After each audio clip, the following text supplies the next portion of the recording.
Good morning, friends. Good afternoon, actually, on the East Coast. On the West Coast, good morning. Hi, everybody. I just got out of the bathtub. I'm not even going to lie. So, today has been a very lazy and late day. I got a message this morning from kiddos. Let me make sure my microphone is on. So I got a message this morning from kiddo's teacher, and she's like, I've got a sinus infection and a head cold, and I'm out sick today. And the substitute teacher doesn't know how to work the virtual equipment. Is it okay if you do work at home today, like on your own? And I'm like, yes. So I laid back down for a couple, 2 or 3 hours back down. And then got up and kind of piddled around, and it, just like, lazy Tuesday. And I hadn't taken a bath. Like, I'm usually a shower girl. I mean, I'm a shower. That's what I do. But every once in a while, a bath just sounds good, right? So I'm still in my bathrobe, or it's not really a bathrobe. It's more like I don't even know. It's like my house coat, I guess. Anyway, hair is almost dry. Had it up in a towel. I need to go for cup of coffee number 2 here in a minute. So yes. How is everybody? Did everybody have a good Monday night? Y'all, things got hot and heavy in the courtroom today. If y'all were watching, if you weren't watching, you're going to see it. And if you did watch it already, you're going to see it again if you hang out over here. I'm just saying. Let me say hi to everybody. Hey, Michelle. Hello, sweet Michelle. Wait a minute. Did Margaret just super chat me?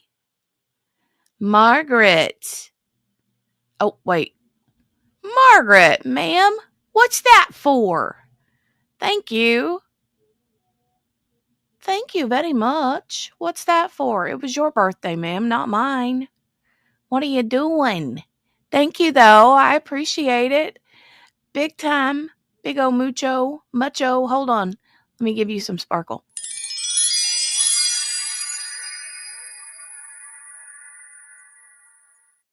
Sparkle. And I'll wait until I see her in the chat if she pops in later today. Well, I'll thank her now, but I'll also thank her if she pops in. Miss Gina Beachy, thank you very much for the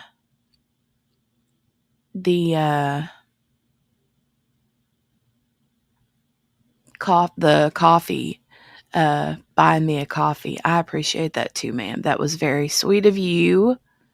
Let me give Gina Beachy some sparkle too.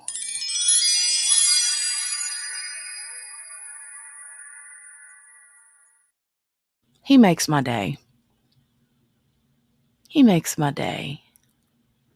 Margaret's birthday was Sunday. Yes, Margaret's birthday was Sunday. Thank you. Very sweet. Hey, Michelle, good to see you. And I'm glad you made it, Margaret. Glad you made it. Hey, Morgana Banana. Pilola's here, but lurking. Lurk away, ma'am. Hey, sweet Brenda. Ma'am, I have to tell you, I got a notification that you sent me a message the other day on IG, but I'm really bad about switching my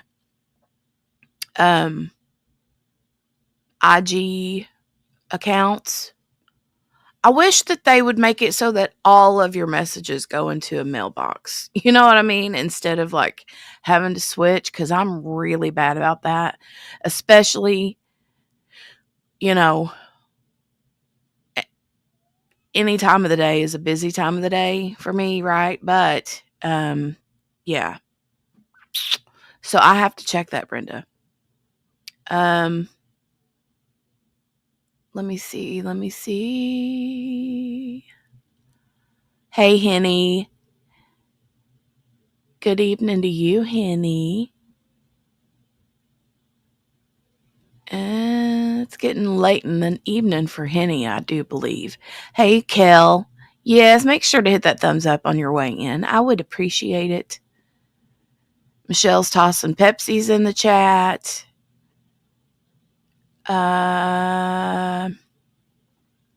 Michelle's going to be working and lurking, but we'll pop in now and then while listening. Okay, ma'am. Okay, ma'am. Hope I haven't missed anybody. Sherry. Did I say hey to Sherry? Hey, Sherry. Michelle said her new house slippers just showed up from Amazon and they are ugly but comfy. Hey, that's all that matters, right? I mean, cute and comfy is perfect, but ugly and comfy is just fine.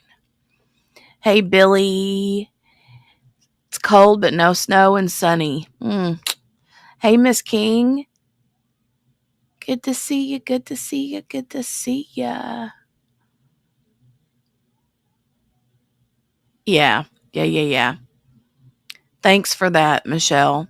You guys send out some positive thoughts and prayers and vibes and all of that to our TMI Steph. If you didn't know, she's going to, if she hasn't already, I don't know, taking her pup to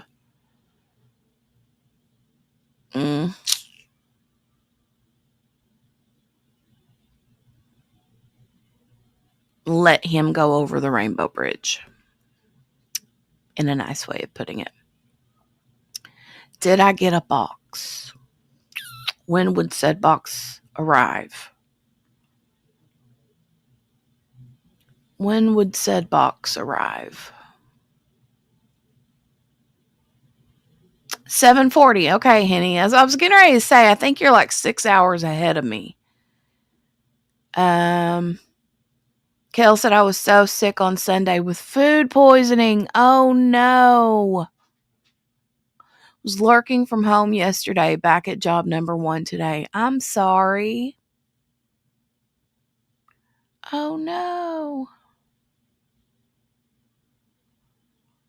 Oh no. Wonder what it was that you ate that made you sick. Oh, it was supposed to have been yesterday.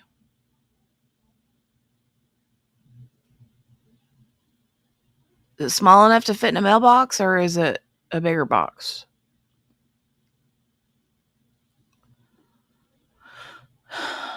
Because we're really bad about not checking the mailbox unless we know we're expecting something.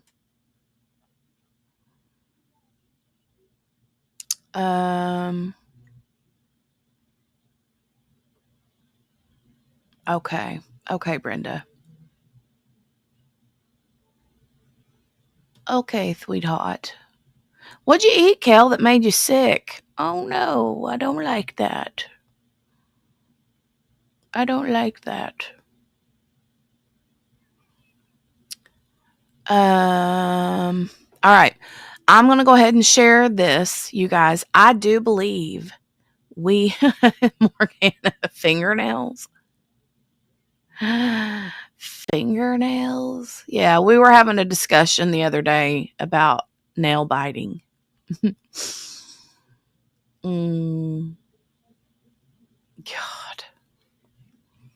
Do I have a larger mailbox? I mean,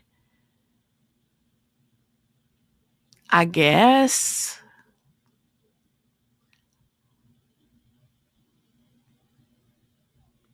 But I'll check my porch just in case. If it's not on the porch, then it should be in the mailbox.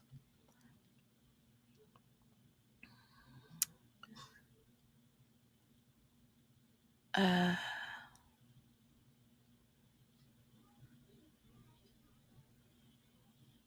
Hold on a second. I hear kiddo coughing. I'll be right back.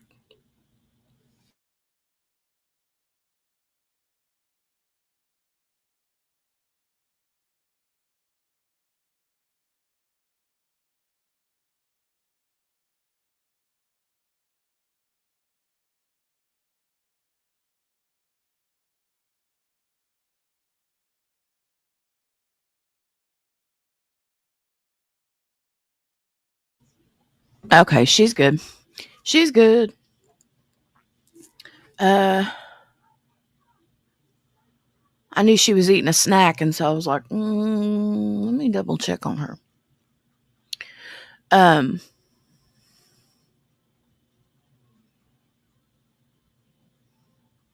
yeah, glad you're feeling better, Kel, but ugh, God, food poisoning. Oh my God. Not sure. It may have been something I got from Wendy's on Saturday afternoon or a sausage link I cooked at home that afternoon. I threw out the sausage just in case it was that. I'm willing to bet it was Wendy's, but you know, you never know. I hope it wasn't the sausage because I just bought some. I had to place a Walmart order today. I had to order some dog food. Well, I had to order a few different things, but we were running low on dog food, and Poppy has been like scratching a lot at her ears, and she does it often, like, you know. And I'm I know that a lot of times they'll say that if you have a dog with itchy ears, to give them grain-free dog food. Um, and I'll be honest, we buy just plain old pedigree yellow bag roasted chicken and vegetables or whatever it is. But today I bought Pure Balance, I think is the name of it, from Walmart. It wasn't expensive. I mean, it was about the same price as the other dog food, but it said grain free and poultry free because I read too that dogs are can be allergic to chicken as well. So I don't know. Um, but um, Margaret said I just said what Jenny said. Probably the Wendy's. I was only able to eat a little rice yesterday, but I'm feeling better. I want to start eating really healthy, so I hope I can stick with that. Well, there you go. Absolutely. We love our Kel. We don't want our Kel feeling bad. No, no, no, no. No. Blue Basics is what works for our itchy girl. Can you get that at Walmart? And is it expensive? Um, and have you guys heard that about chicken too? About dogs being like can be allergic to chicken? Like what? Anyway, um, but back to the sausage. You were talking about the sausage. I ordered some jambalaya. We love that, like Zatarain's jambalaya, and I ordered a box of the gumbo. We haven't ever had the gumbo before, but it looked good.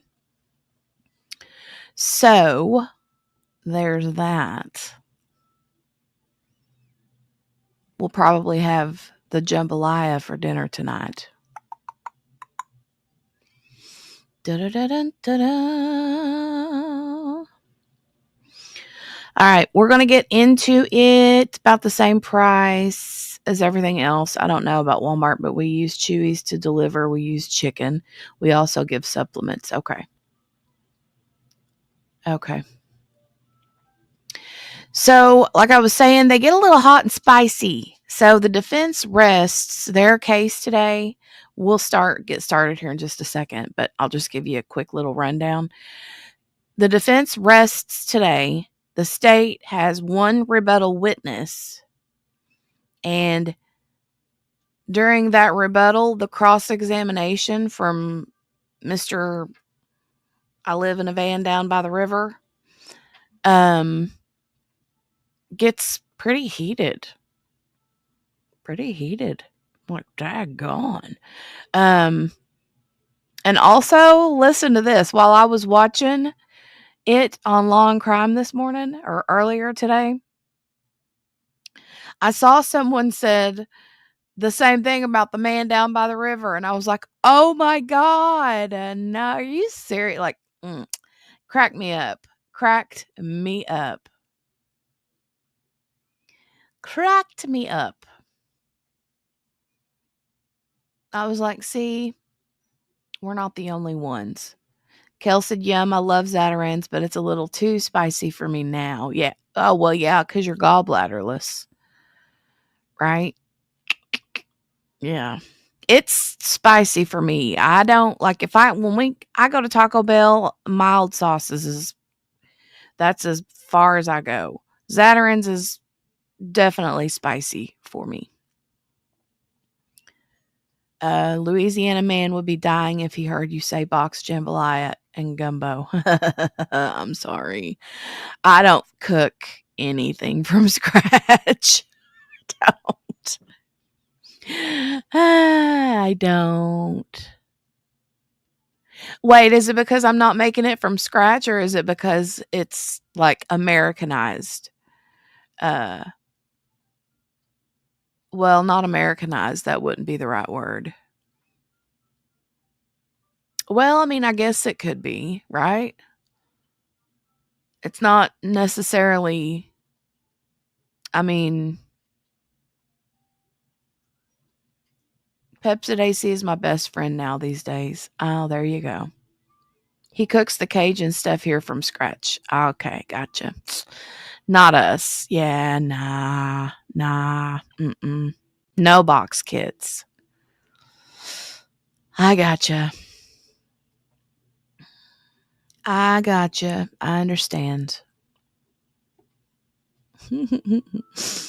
Well, we're all about the box kits. All right. We're going to get started, you guys. I need to find where, because they meet early and kind of have some little discussional things.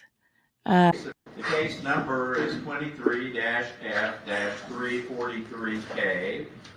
But I don't know how much of it is necessary for us to see, especially if it's a lot of like going over the charging stuff, meh.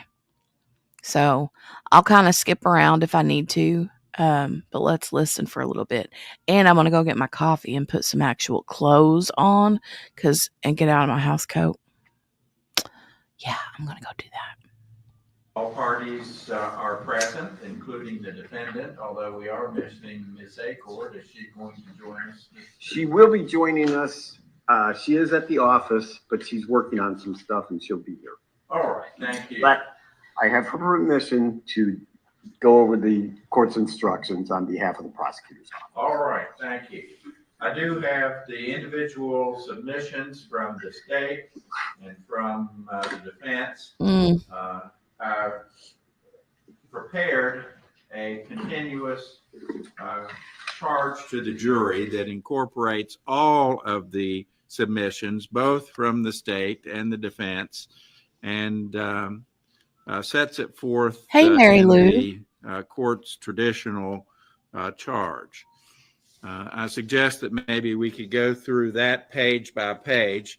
Again, I've mixed up your offerings a little bit, but all of them should be included. How are you today, Mary Lou? So you have a copy there of the proposed court charge. Yes, sir. All right, let's go through it page by page and raise any concerns that you have. Is there any problem with page 1? Nothing to say, Your Honor. Thank you. No, Your Honor. All right, page 2. Nothing from the state. Thank No, Your Honor. Page 3. Nothing from the state. No, Your Honor. Page, see if there are any, And Your Honor, I'm sure Mr. Victor will volunteer some information. At the bottom of page 10, you say, expiration of that period of Then, Your Honor, we're arriving at the definition of malice.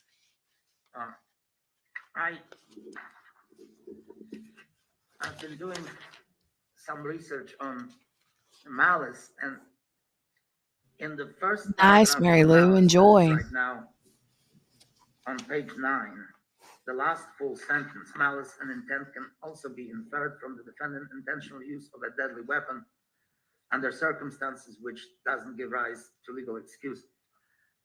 I believe this may have been over. This may be one of those instructions that shifts the burden of proof to the defendant. Although I believe that there's the State versus Jenkins case, and it's probably all right, but I think this is a pattern instruction. Yeah. It's going pretty good, Mary Lou. It's going pretty good so far. So far, so good. I've seen it many times. I don't know where Mr. Truman dug it up, but maybe right out of a form book. I think it's just one of those stock instructions that the state keeps, and it's been offered as long as I can remember. And that's If why it needs, or grossly negligent manner. Okay, now page 20. the only thing Again, I'm just skipping through because they're just having their little conference talking about what should and should not be changed or added or taken off or reworded on their charging documents. when it's a murder case, Now I'm going to have my trust. Okay, now let's scooch.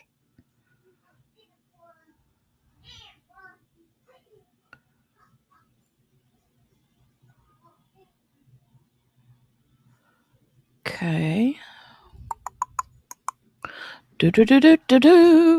Charge. Sorry. For some reason that charging documents, whatever, made me think of the do in my brain. And we are continuing in the trial of State versus Cochran. Right, Mary Lou? We've been Same working here. busily on instructions, and I have a draft that I have handed out. Hopefully, Mr. Truman, you've got a copy there. Actually, they're saying that we're supposed to get like up to 60 degrees or something over the weekend or in a few days. I can't remember. Crazy, right? Okay, I'm not rushing you. We'll have some time to discuss it. I just want to make sure you got your copy. I did. Yes, sir. All right. Any matters to take up at this time before we bring out the jury and continue? Yes, Your Honor. Need the equipment for the next witness. Okay. Okay, so they're getting ready to, the defense is getting ready to rest. Also, Natalie Cochran, the defendant, had originally planned to testify, but yesterday decided not to. Daggone it. I really would have liked to have heard her. But she decided against it. But then, like I said, they're going to rest, and then the prosecution will have one rebuttal witness. You go with, and I will go.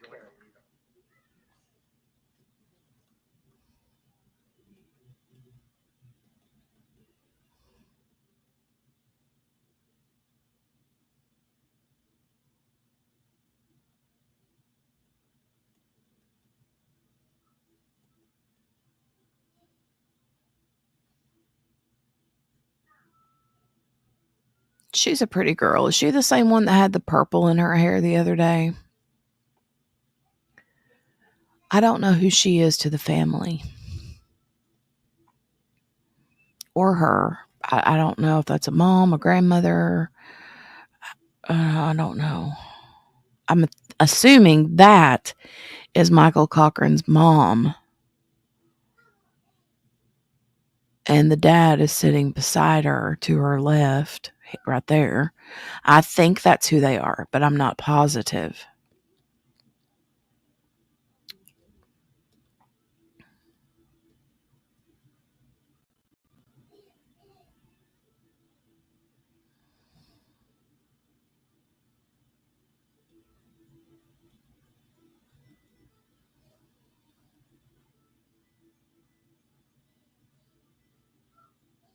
All right, now, Mr. Truman, if you'd take some time to select the documents that you wish to present. Defense counsel as we speak.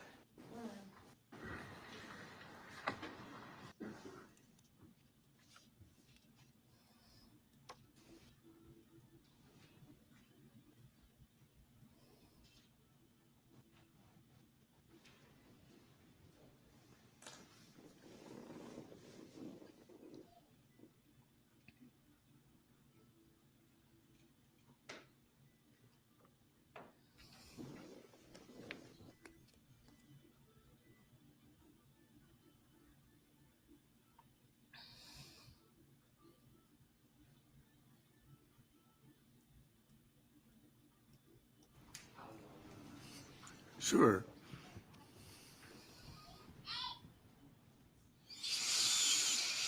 I think they're having a disagreement about what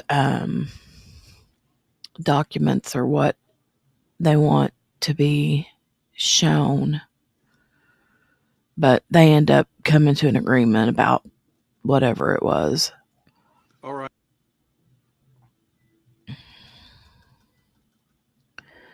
Okay, let's zoom. And now we're back to the flag. Okay, hold on. Here we go. Unsubstantiated, irrelevant, but Go. go through each and every document as they're being testified to. We need to view. Yeah, this Prior is to where the they argue about, Under this but stack of a few right there. the prosecution basically is like, yeah, we don't need to, the ones that the defense were objecting to, the prosecution agrees and says, yeah, we don't have to show those. So I'll skip through that. The state does have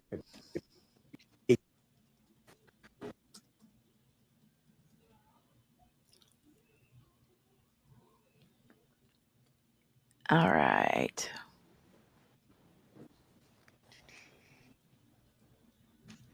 I'll ask the defense to call their next witness, and presumably you'll rest.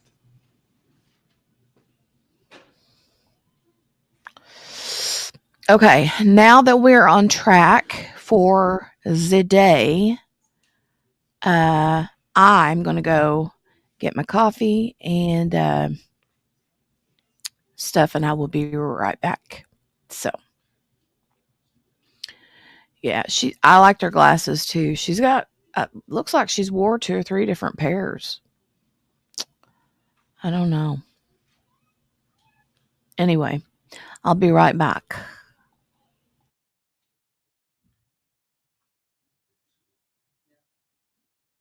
While we're waiting for the jury to come in, we would like copies of these to go through as they're being testified to. Okay.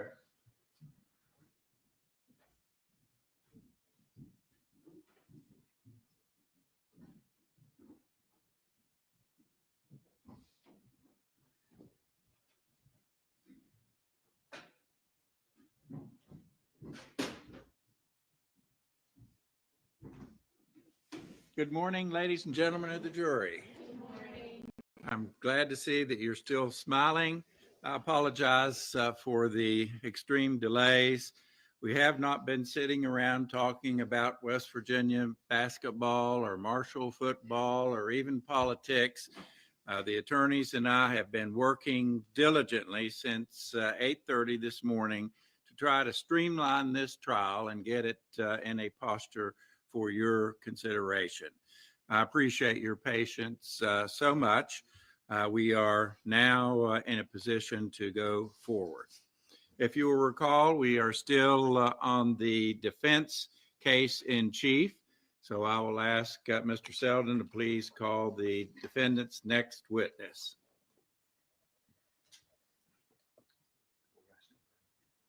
Your Honor, we have no other witnesses. We are resting the defense case. All right, thank you. Let me inquire of the state if there will be a case in rebuttal. Your Honor, the state does have one witness to call in rebuttal. All right, please call your witness. State recalls Robert Heinzman.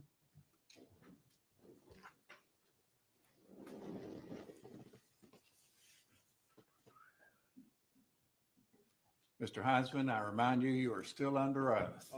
You may have a seat.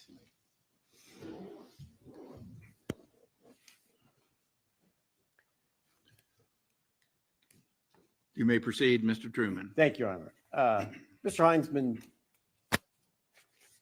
hand you what's been, at this point, it's part of State's Exhibit 3. Ask you to review that as well as the second page, which is also an abstract from. You might request that we get copies so we can look at them while they're being testified to. If we could simply copy them very quickly. Does the state have copies available? We do not. I mean, we can make them, but. Okay. I'll ask Ms. Brown Bailey or the deputy to make the copies real quick. How many do we need? He's the only one that wants one, I guess. One. Yes, Your Honor, one copy. Okay.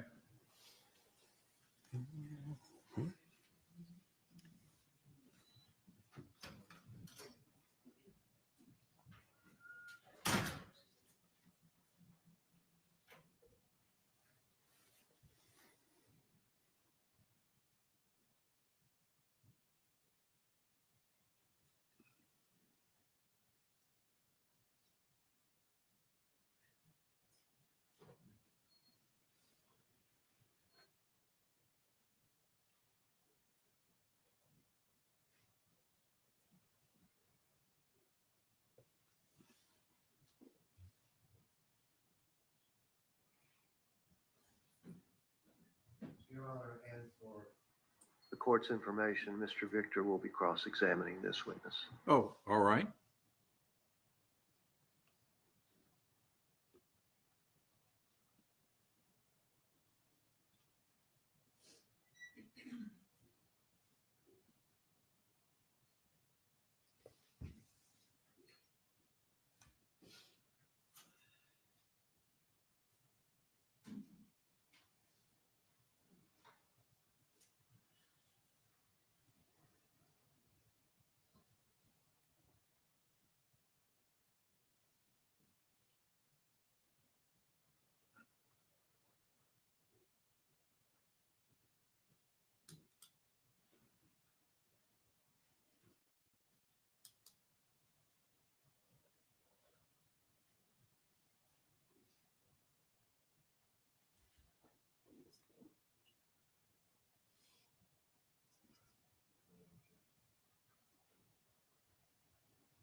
With our luck, the copier may have run out of paper.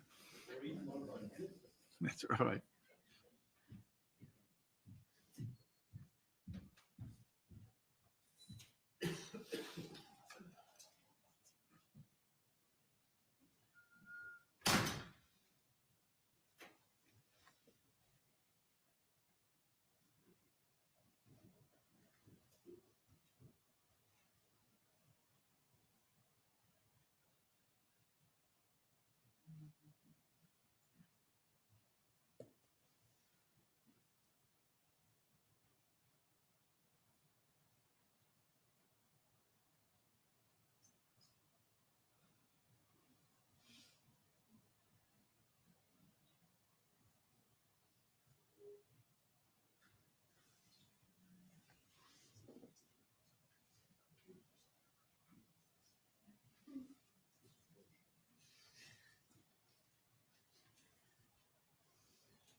Go ahead and ask some preliminary questions. Okay, go ahead.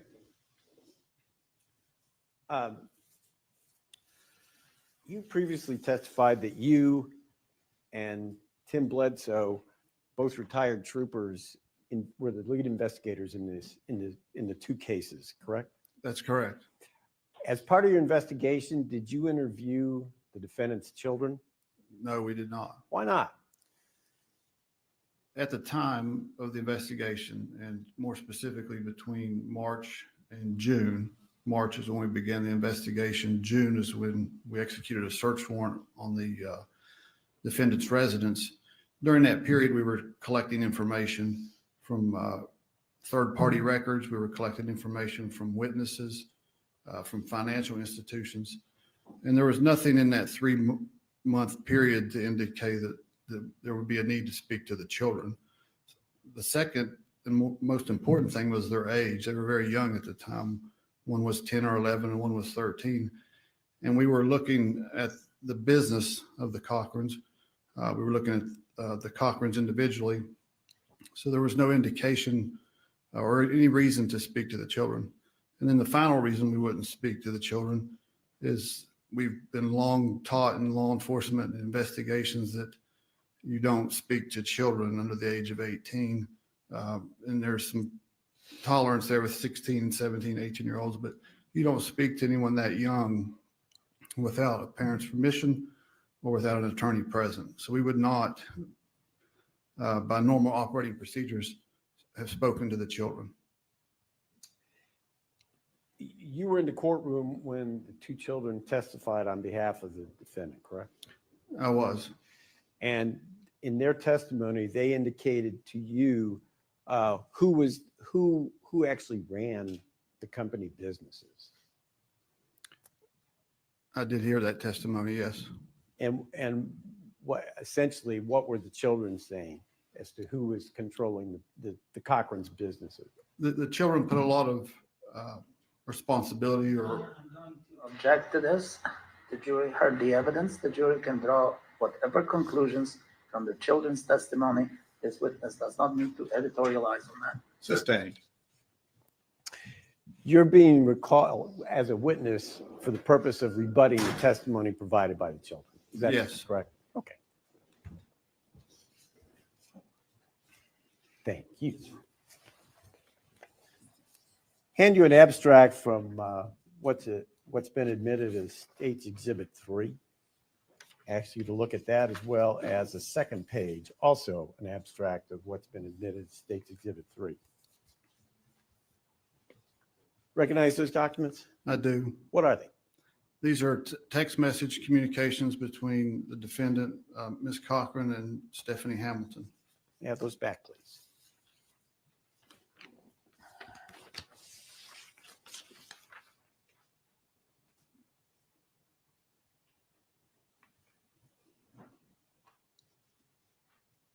At 10:15, the defendant sends a text to Stephanie Hamilton.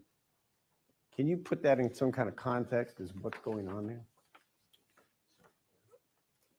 Natalie Cochran is offering Stephanie Hamilton an opportunity to invest in a government contract dealing with medical equipment. The document speaks for itself. Again, we don't need any editorialization as to what these documents are and what they speak of. Could the state respond to that? Sure. That's not accurate. Those are statements taken and they don't say anything about a contract. It says there are two today. Two what? I think it's fair to put that in context with the witness's investigation and what he found that meant. And for that matter, these documents do not indicate any interlocutor of Natalie Cochran. We have no idea who this is.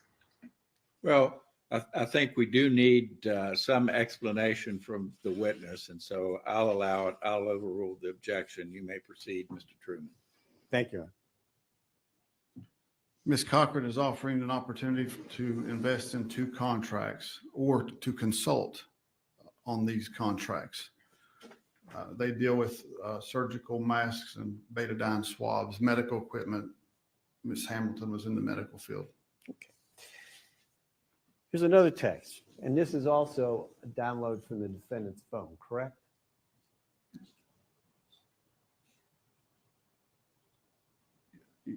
Yes, And from Ms. Hamilton's phone. correct. And this is April 26th of 2019. Yes.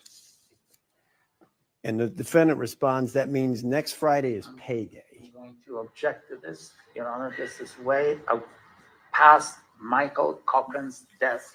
This document is irrelevant. What is the date on this? The date, Yes. April 26th. And the purpose of this testimony is to show that the defendant continued to run the business as she had before. I'll allow it. Overrule. Thank you.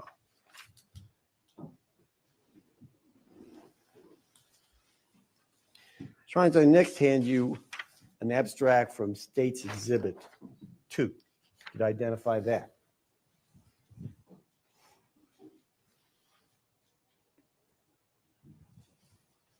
Yes. What is it? This is a text message between Natalie Cochran and Chris Davis on February the 6th, 2019. Judge, I think we really need to approach the bench at this point. All right.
Continue, Mr. Truman. Thank you, Your Honor.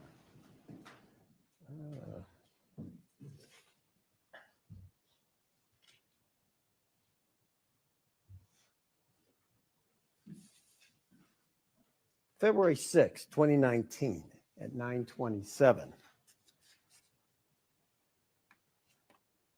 That's a text from the defendant to whom? Chris Davis.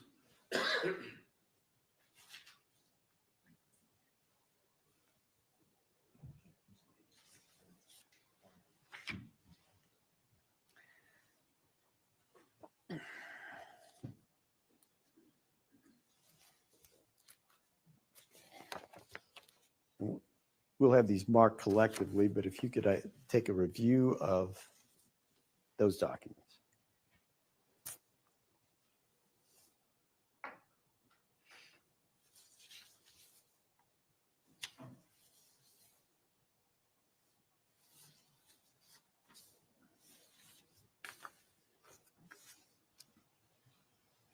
And if I could have this marked as States 34, please.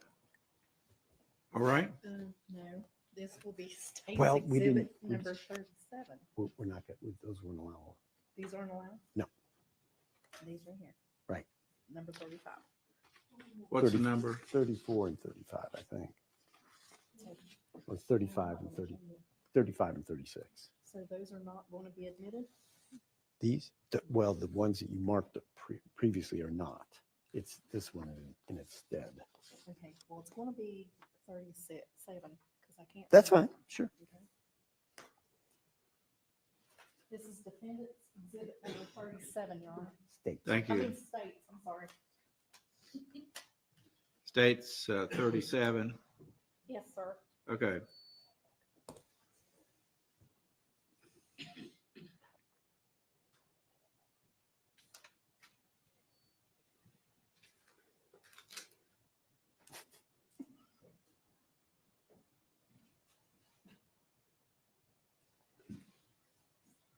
Thank you.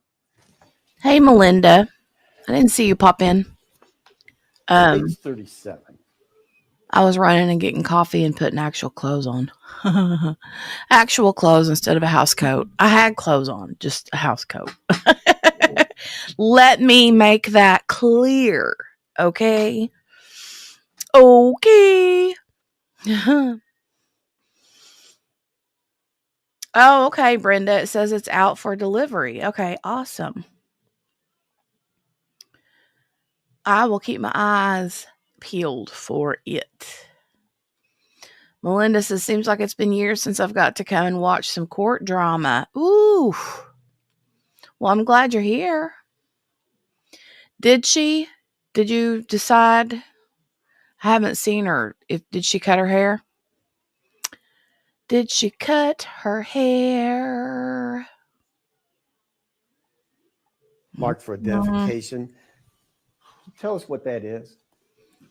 These are text messages between Natalie Cochran and Wendy Poteet. Who's Wendy Poteet? Wendy Poteet would be the Poteet. sister of Natalie Cochran. And how did you Nice, acquire or Melinda. those? Nice.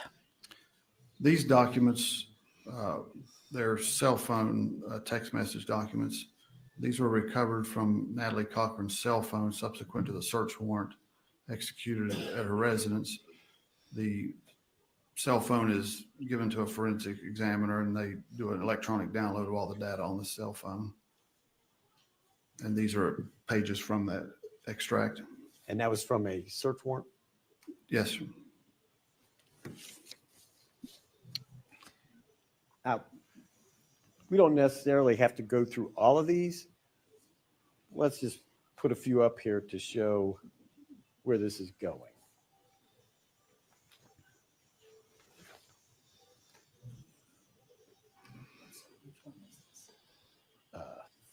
Four. Oops, can't get anything out of that. I'm on a 1.25 it.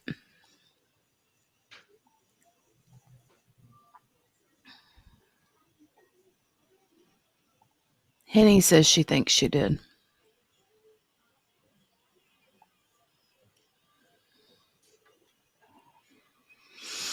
Hmm.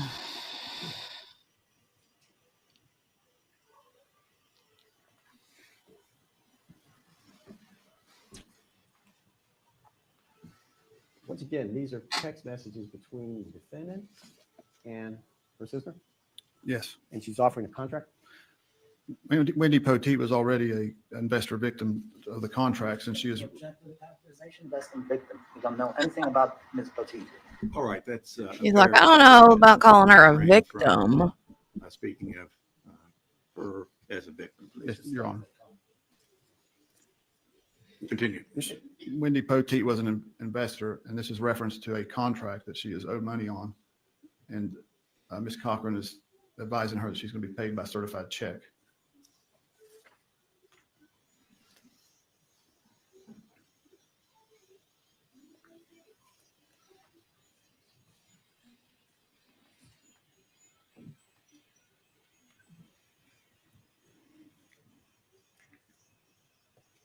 Once again, This is a text message.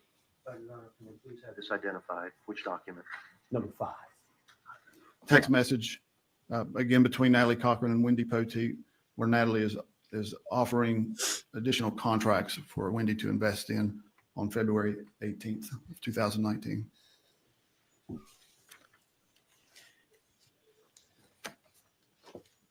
Now, collectively, is there a pattern emerging here in terms of the defendant's conduct of the business? I'm going to object to this question. That's argumentative. Or we could just go through slide by slide. Overruled. Continue. Is there? These contracts were dated after the date that Michael Cochran collapsed on February 6th. So this is a continuation of these illegal business operations, the investment, the Ponzi scheme that we've spoken about. This is a continuation of those after Michael's not available.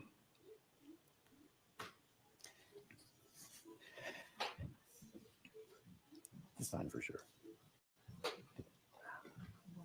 Please. This will be State's Exhibit number 38. Very well. Before I go south with these.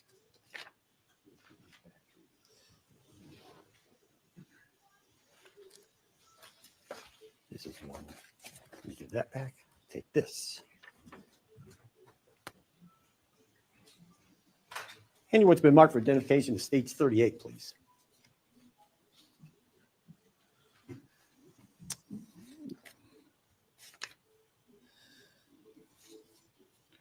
Recognize that? I do. I do. What is it? Which number is it? Oh, I'm sorry. For the, Yes. Yeah. 22, 23, 10, 13, 14, 16, 19, 20, 21. okay, so now we're looking at 10. Collectively at the moment. But Okay, all right.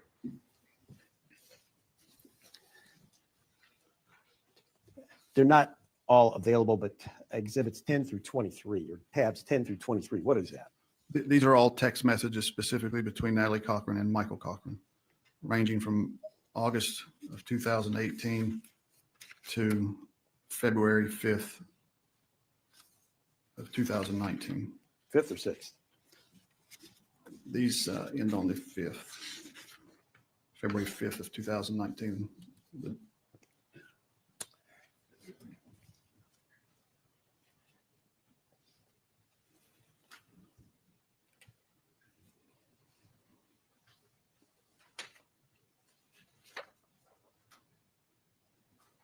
Hey, sweet Donnie. This is- Hello, family.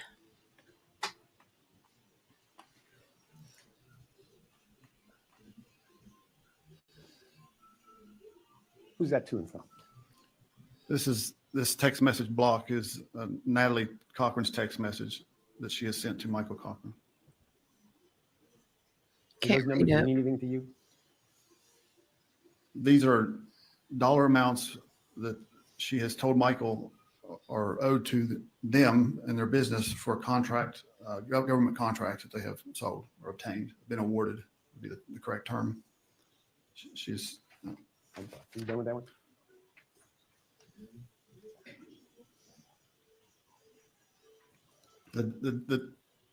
You give me to finish, Mr. Truman. Please, yes. The date of this text is on August 27th. And with these dollar amounts, she's provided other dates in which these dollar amounts will be posting. The very first entry, 3.45 million, should post tonight at midnight. And that would be on August 27th. And then there's timestamps applied to the other amounts in those texts. 13.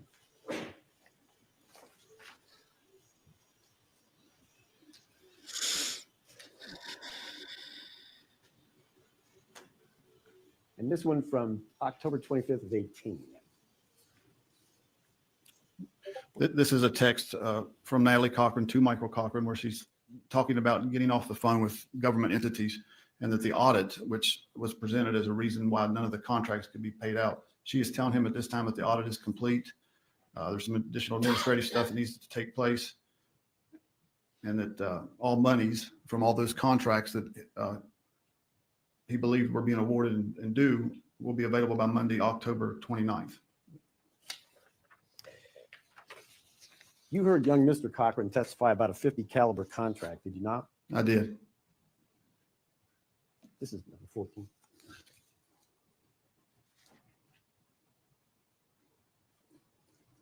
And I was like, wait, who's this is Twisted, Donnie? text. You recognize the phone numbers? I was like, wait, who is that? Yes, that's Natalie Cochran's phone number.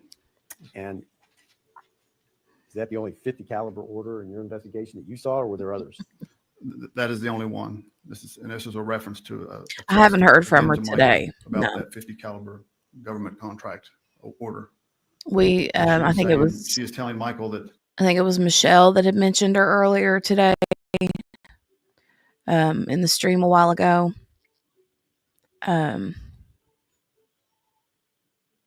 So autocorrect equals Twisted. Who was it? Somebody called it autocorrupt in here one day. That cracked me up.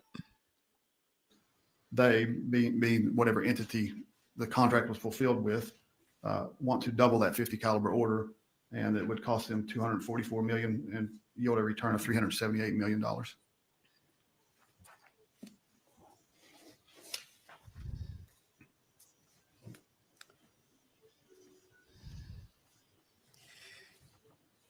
Thank you.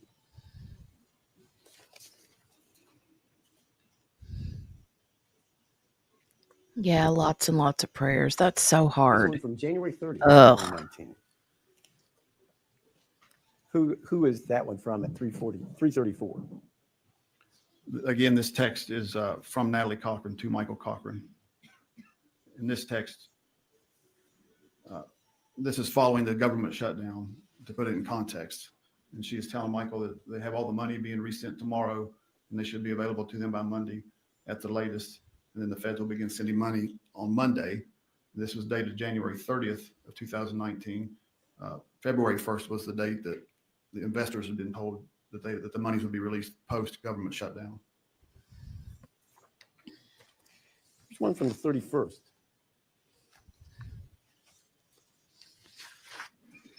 This is, again, a text from Natalie Cochran to Michael Cochran, where she is telling him that Okay, Morgana heard from her. She says, thank you, Morgana. She says, I've heard from her. She is hanging in there. Just been a super rough day. Little Peppers crossed over the Rainbow Bridge around noon today. Aw. Letting them cross the bridge is hard, I know. Ugh. Thank you. Thank you. Thank you, Morgana. Yeah. Yeah. You guys are really good about putting love and hugs and prayers in the chat, so please do that. Please do. Is Michelle behind?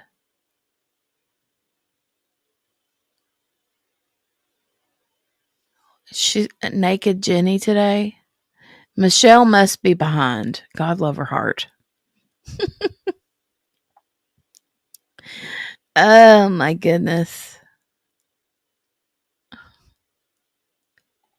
I'm going to type in the chat, Michelle, ma'am, get your life straight.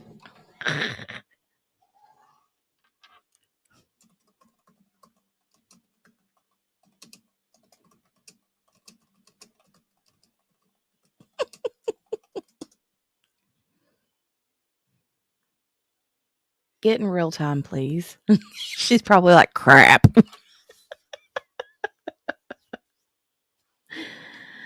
I mean, we were having a very sweet conversation, and I know that Michelle is probably thinking, why is Jenny talking about having clothes? She said, sorry, I called the pharmacy and didn't realize my laptop paused. Wait till you get to this part of the stream. Okay, let's go. Let's She's on go. the I phone love with her Bank so of much. America, and this is in reference to the monies that were supposedly in. I Bank of know, America, right, Donnie? And that's why she's talking with Bank of America. Okay, now, Michelle, you're going to have to rewind it about 2 minutes to catch the whole conversation. Because all of a sudden my face turned. I was talking very sweet about prayers and stuff for Steph, and then I read Naked Jenny. And I was like, what? Oh my God.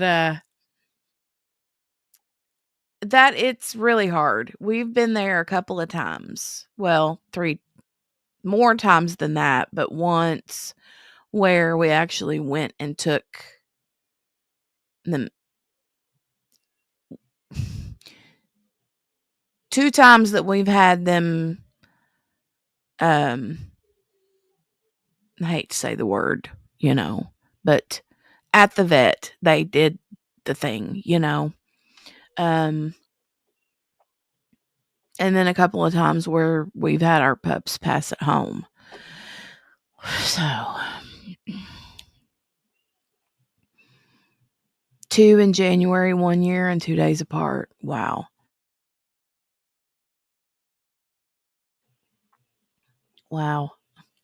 Michelle said, nope, not gonna do it. Saw all the comments and it made me spit Pepsi. You seriously have to go back and look because I want you to see my face twist.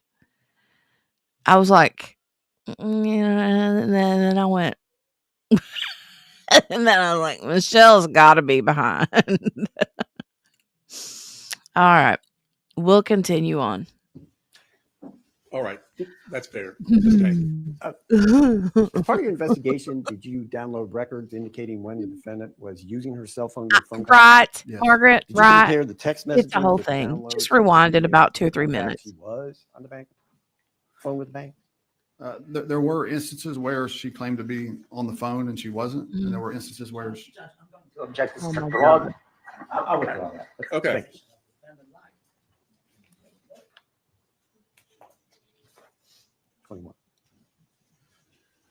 That's a good way. Okay, there we go. Medicated instead of DFAS E-word. is the Yeah. Defense Finance Accounting. The E word is just so cold. You know what I mean? That's just, ugh. I mean, I know it's the correct terminology, right? But it's just cold. So Service is a federal government entity that deals with defense finance. And 2 days before Michael collapsed, there's a reference to the organization you just mentioned. Who's Betsy?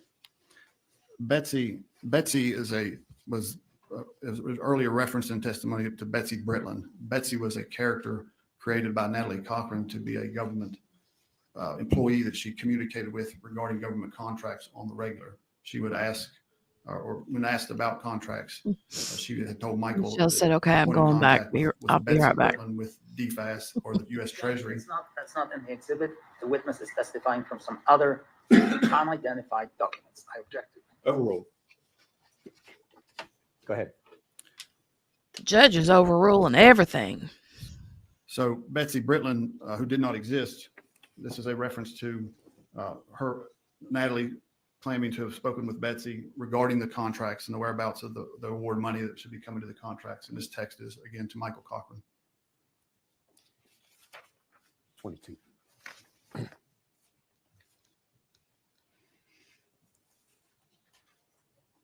and on 2/4 at 3:01, 2/4/19 at 3:01. Again, this again is a text message from Natalie Cochran to Michael Cochran, assuring him that all 4 wire transfers and money deposits were en route, and that they potentially could show up that day on February the 4th. And she references 4.8 regarding millions of dollars that should arrive in the morning, and 23.8 million tomorrow, the next day at some time. Yeah, Michelle pointed those out too, Donnie. From your review of the text messages between the defendant and Michael Cochran, the defendant and Wendy Poteet, the defendant and the Davises, the Poteet. defendant and Stephanie Hamilton, was there a pattern emerging there? Yes, there was. And was always deception to all of those parties, was it not? Judge, now the prosecutor is testifying. I object. Fair point. Sustained. Fair point. The text messages that we've reviewed in summary fashion, did they indicate a pattern to you? They did. What is that pattern? That Michael Cochran was being told the exact same information that the investors were being told. Those who were relying on money to be paid back to them, the information that was given to them is the exact information that was being given to Michael Cochran. And that all derived from the defendant, correct? Yes. Could I have just a moment, please? Sure.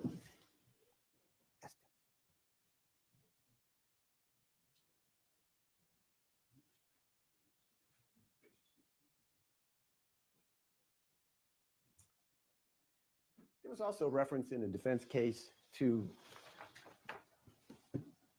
Michael utilizing the defendant's phone and sending messages as a guise that it was her sending them. Do you remember that? Yes. Oops, I need another marker. This is State's Exhibit number 39, Your Honor. All right.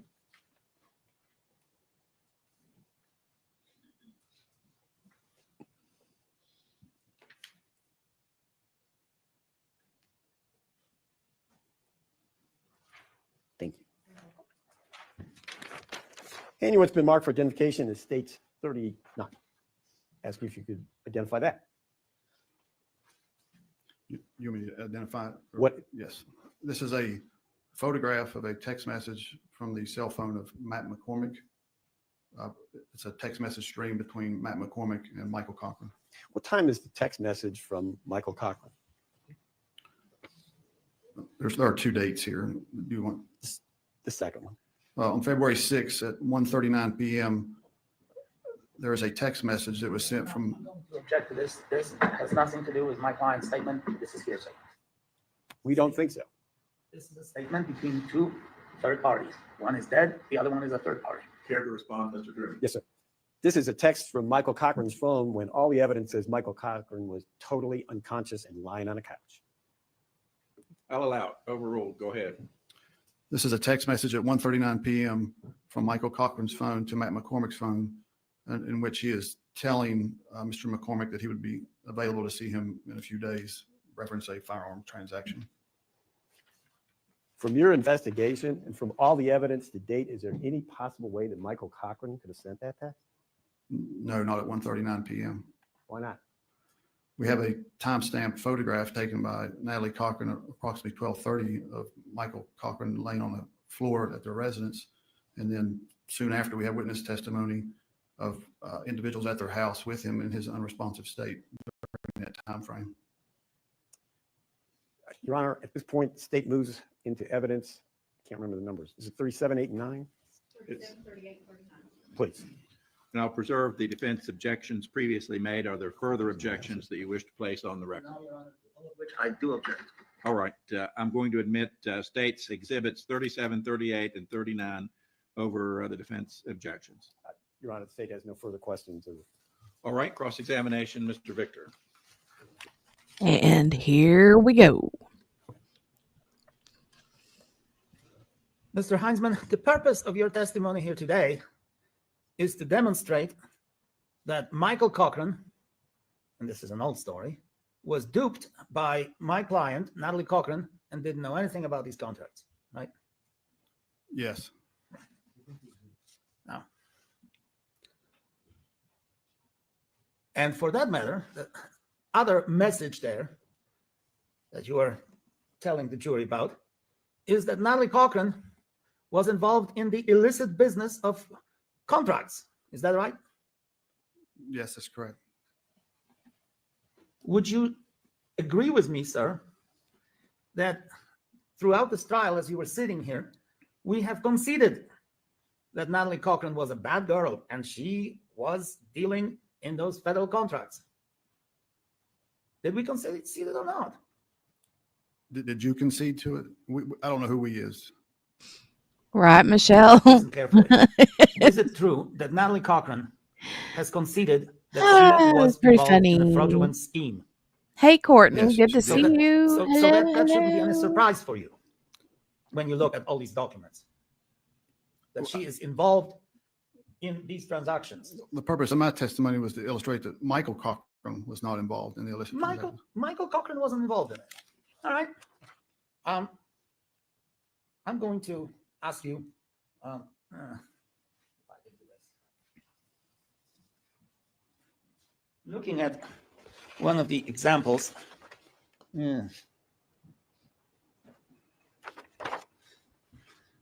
I do not recall which number it was. I think it's somewhere around 5 or 6. But you testified about this document, didn't you? Yes, I did. That document was telling you that on August the 30th, and I presume 2018,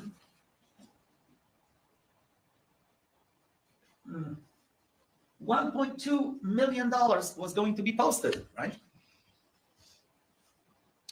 See it there? On August 30th, yes. Yeah. Posted in the account of Mr. and Mrs. Cochran, right? Yes. Then on September the 4th, I'm sorry, the 3rd, $724,000 was going to be posted. May not be the 3rd because it's going to be a holiday, but it was going to be posted in the Cochran's account, right? Yes. And then $2.56 million next Friday was going to be posted in their account, right? Yes. Well, comes August 28th, no money in the account, right? Correct. Comes August 29th, no money in the account. Correct. Comes the end of September, no money in the account, right? Right? Yes. Yes. Well, come about that $2.6 million next Friday, so that's probably sometime, I don't know, sometime at the beginning of September, right? No $2.6 million coming. Correct. And Mr. Cochran doesn't know that. He's waiting for about $4 million, right? Right? The last date put out on these is December. So between August 27th and December, it was over $300 million that he was I told asked was you due. about these numbers: 300,000, $1.2 million, $724,000, $2.6 million. There's nothing about December there, is there? December 21st on the next one down. 12/21, $131 million on I 12/21. didn't ask you about that, sir. I asked you about the top. Okay. The exhibit. There's about $4 million coming to Michael Cochran, to his account, right? To the business. Yes. To the business where Michael Cochran is a minority owner, right? No. No? To the business where he has a joint account, right? Yes, sir. Yes or no? Yes. Yes. $4 million coming to my account, and I don't know anything about it? That is correct. And- Well, he knows what's been told to him here Okay. about the Well, $4 million. Fine. Then let me ask you this. We are now at the beginning of October. That $4 million didn't materialize itself. He is not asking questions, is he? He absolutely is. The defendant had is? produced an audit Show me ruse, any of these documents, sir. an audit ruse. Show me any of these documents, these exhibits. When he is asking any questions about where is that $4 million? We Where have, is that $4 million? Show me any of these documents here that were admitted into the evidence. I'm Not putting some it back on normal stuff about speed we did our instead of investigation. Show me 1.25 just any of these because, documents. you know. if you'll hand the documents back, I'll review them to see if I can find that. You can review them all you want. But I know that throughout the text messages that were reviewed, 1,200. He's mad. Watch of him. text messages. Watch him when he walks and plops that Numerous big times pile of that papers on I'll review the them to see if I stand. Watch him. Stuff about we did our investigation. Show me in any of these documents. Watch when he walk. And this is normal speed. If you'll hand the documents back, I'll review them to see if I can find that. This is so funny. He's like, But plop. I know that throughout the text messages that were reviewed, 1,224 pages of text messages were numerous times that Mr. Cochran asked where the money was. Mr. Heinzman, there's no question pending. I'm asking you to show this jury from these documents that Michael doesn't know, that Michael somehow is not surprised that the $4 million that was supposed to come to him at the beginning of September is not there. Show me. He had been Show told the it jury. wasn't coming because of an audit. No, sir. You look at these documents, show me if there is anything in these documents that indicate that Michael Cochran is or is not surprised by not getting $4 million. Your Honor, do me take the time to review all these documents? Well, if you can, go ahead, Mr. Heinzman. I'll move quickly. All right. And I'm looking specifically for where is that $4 million that was supposed to come in September?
Would you restate your question? Well, show me in any of these documents when Michael Cochran is asking Natalie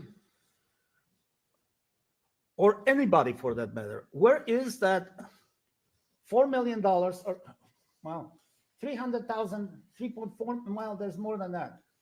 300,000, $1.2 million, $724,000, and $2.56 million. Where is it? It was supposed to be deposited. Now it's September, it's October, it's November. Where on earth is that money? Show me any of these documents indicating his inquiry about that. Okay. On page 19, he's referencing the 1.6 million, having to wait for that.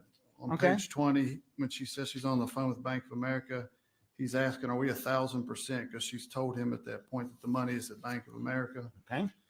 On page 21, he says, this is February 4th, the day that 3 days after he expected the money, he tells her that the money isn't there. She provides additional excuses for that. And then on page 22, dated February 4th again, she's telling him that the 88 million and 297 million will possibly show up today. Not she's telling him. 4.8 million in the morning and 23.8 tomorrow. Again, another delay, and his response is shit. All right. Okay. Show me. You want me to go through the rest of the documents? Hold on. Show me when there is going to be $108 million to be deposited in the account on October the 12th. Yeah, it's right there on August 27th on the text that's being provided. And $131 million to be deposited in November and in December. Yes, it's right there on the text. And he doesn't know that this money ain't there? No, he does. He believes this money is coming. What's significant about August 27th? No, I didn't ask you. Do you seriously? I can explain. Hold on, sir. Okay. Are you seriously contending before this jury that he doesn't know that that $239 million is not there? I'm telling Yes or this no, sir? jury that Yes Michael or no? Cochran does not know. Yes or because no, he Your believes Honor? that money is Your coming. Honor, I'm sorry. It's a yes or no. Well, he's question. trying to explain, and I think we should let the witness explain his answer. Go ahead, Mr. Heinzman. He's like, Michael he's Cochran trying to has been explain, led to but you believe won't that all- let him. Shut up. Man in the van down by the river. Lord have mercy. all this money is coming to their accounts for government contracts, and it never comes. And I presume that in September, October, November, December, and January, he lives in the same household as Natalie Cochran, right? He does, yes. He certainly doesn't live on another planet. Donnie, I He can't imagine. Can talk to Natalie I Cochran wouldn't about even- these contracts on a daily. I wouldn't even know what to do with myself. Like, what? That kind of money, I wouldn't even know what to do with that. I don't know. basis. He can talk to her, can he not? Yeah, he does. And he does. And he, on Thank you, August Michelle. 20, whenever, September, honey, where is that $8 million or $4 million? Where's that $4 And million? she's lying to him, right? Is that your testimony? And she says, oh, we just. Have we're you getting seen hit it with an audit. anywhere? Can you believe it? On September 5th, she's telling him, oh, no, that money is coming, right? On September 6th, 7th, 8th, 30th, October, he is somehow duped by it, and he's so blind to it that he will not ask his wife, where is $238 million? And he naively and blindly believes that this money is going to be there, and it ain't there. Is that what you're testifying to, Detective? Absolutely. All right. Show me. There is nothing in these documents that talks about Michael's computer. Is there? Michael Not in these arranging documents. for these contracts on his computer as he's sitting in the bedroom while Natalie is watching TV and the kid is between them. Those documents don't deal with any computer operations of Michael Cochran, right? No, they do not. Okay. Those documents did not deal with any personal contacts that Michael Cochran had with the investors, including his own mother. Correct? These documents do not. These documents do not deal with any checks that he wrote, as we saw in some of the exhibits here, on behalf of the companies. Correct? Correct. For either services rendered or for consulting services, etc., right? These Correct. documents don't show that. These documents don't, these documents do not address any issues that, the detectives are coming and, maybe they should talk to the kids.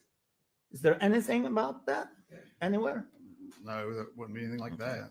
All right.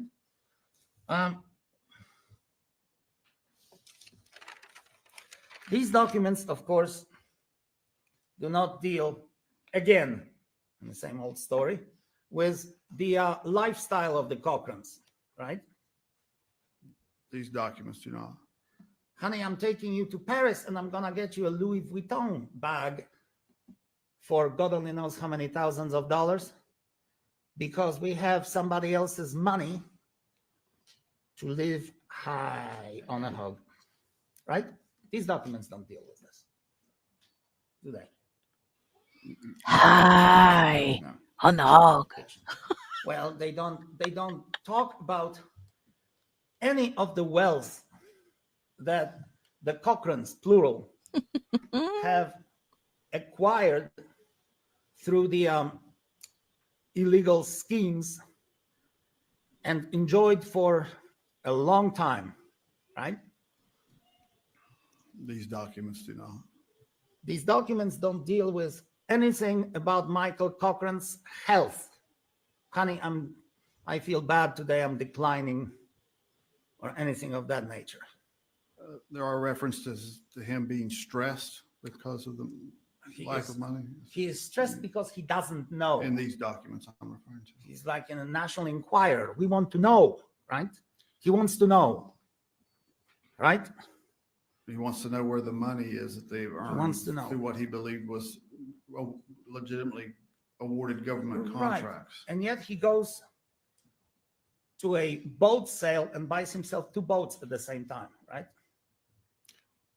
I don't know if he went to a boat sale. I know that he did purchase ATVs, boats, vehicles, Right. things of that nature that both he and his wife picked out based on text messages we read, or by her encouragement to make purchases because she had led him to believe that they had all Sure, this she let him wealth. believe. And you truly believe it. Absolutely. All right. These documents do not show, these documents that deal with Natalie only, not Michael, whether he was copied on them. Do they? So would you ask that again? No, you look at any of these documents where Natalie is talking to Miss Petit or Chris Davis, where Mr. Cochran is not involved. Is there any indication that he is copied on those conversations? Some of them, yes. Yeah. So some of this he knows, right? Some of it, but Yeah. not in this context that you're framing it. Not in this context, of course. Okay. Now, when he talks on some of those messages, the jury will probably see that those conversations take place after Michael's death, right? Yes. So he cannot contract anything, Mr. Heinzman, because unfortunately he's passed away, right? Right? Yes. And Natalie Cochran is continuing the scheme that she was involved in, but it has nothing to do with what Michael knew and what he didn't know because he's dead. Right?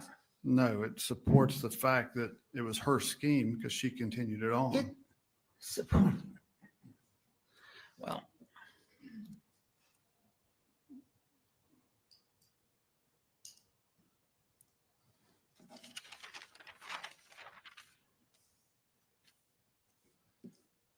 one of those exhibits, Michael asked, no, 16. Michael asked directly to pull out $9,500. From where? From their personal account To do what with it? to have some cash on hand. And that $9,500 came from where? They didn't have any income, independent income. That must have come from the investors, right? That or rescue loans. Well, is it possible that since they have no income, independent income, you testified that Natalie wasn't working as a pharmacist anymore, and Michael's job was an IT man, not really defined, that he's pulling $9,500 in cash that must have come from the investors, right? Yes. So he pulls $9,500 that he considers money earned, right? From previous contracts. If yes. he believes that, if he's so scrupulously honest, well, he must believe that this is the money that they've already earned on those contracts, right? Right. He's not aware that there are illicit proceeds. He thinks they're legitimate proceeds. Right. Right.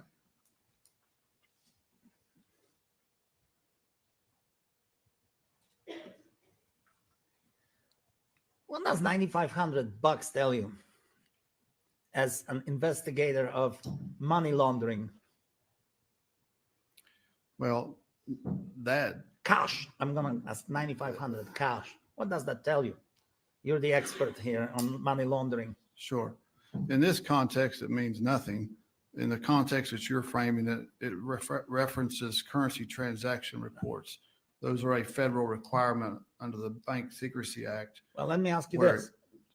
Let me ask you this. Yeah. Well, I'll ask a very specific question. Well, the witness should be permitted to answer. Go Explain the ahead, Mr. $10,000 cash. The Bank Secrecy Act requires financial institutions to file what's called a currency transaction report for any transaction involving $10,000 of U.S. currency, that'd be cash or coin, in or out of a financial institution.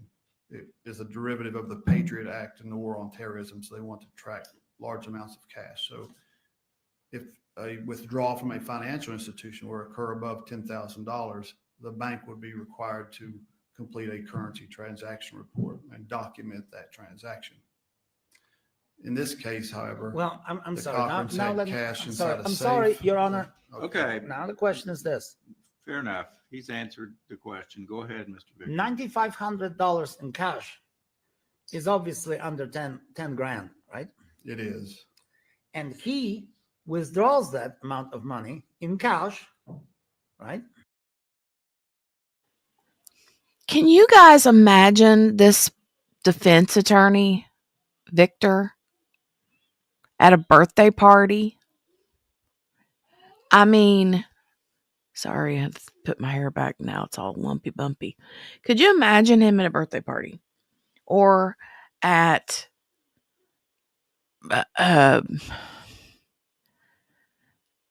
I don't know, any happy occasion?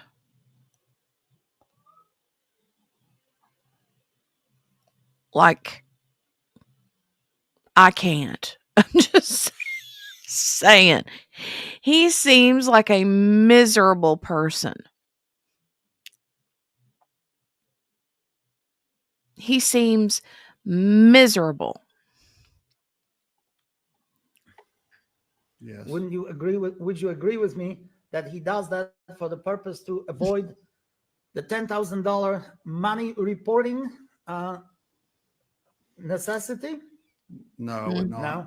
That's not illegal. It's not an illegal act. It's when that is Sheesh. anything 10,000 or more Right. is taken out in multiple increments over a short period of time. That would then trigger what's called a suspicious activity report Right. with the bank that ties back into the currency transaction report. And So that's why- that amount alone is not illegal. And that's why he's taking $9,500 rather than 10,000, because he would have to report it to the IRS. Your Honor, that's speculation. There's no way that Wow. witness could read the Sustained. defendant. All right.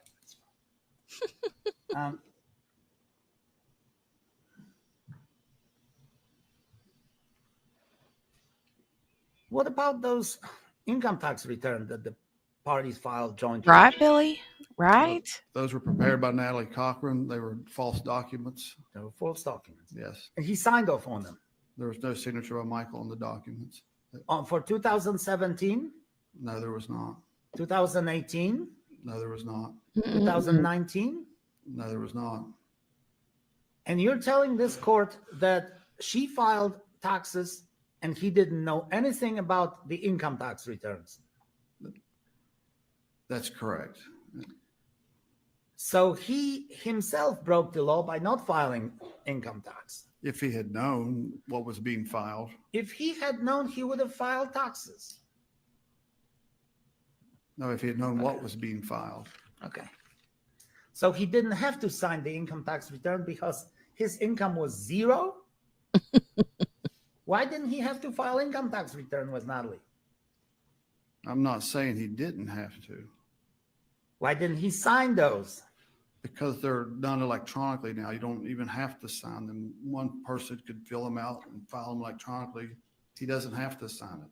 Now, the law requires that all tax preparers review their documents that they're filing, but And he reviewed them and he had absolutely. Well, but when you e-file, you do have to sign them, but not physically. You have to sign them with a PIN number, like you have to, so to speak, I think, to electronically file them, but to like physically sign them, no. absolutely no idea what Natalie was doing with the taxes and with the bank losses and with, well, the business losses, the business gains, et cetera, et cetera. I have no idea if he reviewed them. If he had, he would further believe that he had made an extraordinary amount of money on government contracts. Show me here any income tax return that lists about $4 million by the Cochrans. Can you do that? Can you show this jury?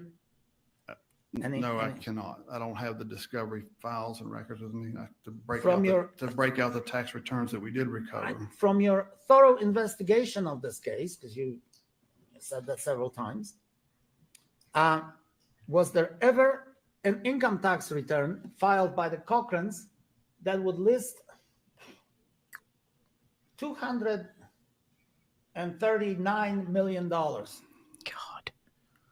Can you tell the jury that? I know that there are tax documents that were given as ruses to get bank loans. From your memory, Mr. Heinzman. But I cannot say if that figure that Mr. Victor has given me matches those documents. $239 million. Would that raise some red flags if you ever saw an income tax return from a small West Virginia company filed with the Internal Revenue Service? Would that cause you to pause and consider that? It would me. I know that. Just saying. In what context? Well, somebody's making $239 million from a business and files that income tax return. I would like to know the details of it. Are you talking about the IRS would want to know the details, or? Well, you were investigating their.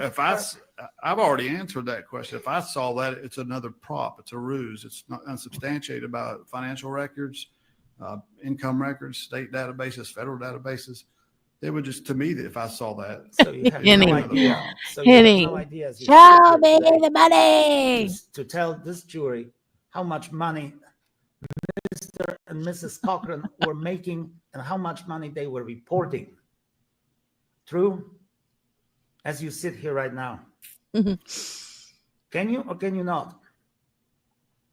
It's a very broad question. Well, how much money did they make in 2018? Can you tell this jury whether they made millions or whether they made a couple of $1,000s here and there? 2018? Yeah. Are we talking about legal income or illegal income? Income tax return. Remember? The income tax returns that we reviewed were submitted not to the IRS because that would have got red flags, but to people that they wanted to borrow money for to demonstrate the value of the company. So now you're telling us that Natalie didn't file income tax in 2018? My recollection was that there had not been income taxes. No, let me correct that. The income tax documents that we recovered had been doctored to show greater income because they were used for other purposes. The actual income tax that was filed, which presumably would have been legitimate, we did not review. I see. Now,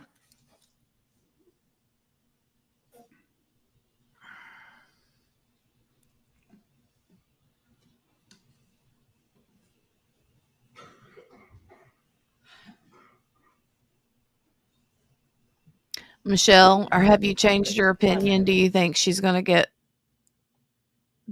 convicted of the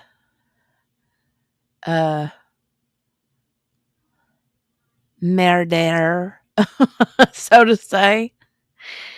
I mean,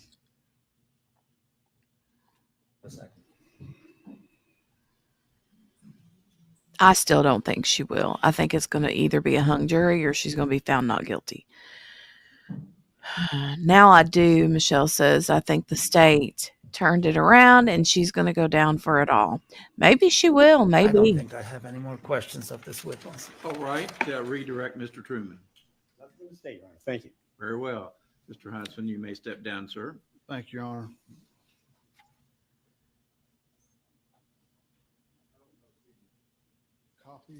I'll say if they do get a conviction, it'll be by the skin of their teeth. Got the exhibits spread all around. Let's make sure that we collect them.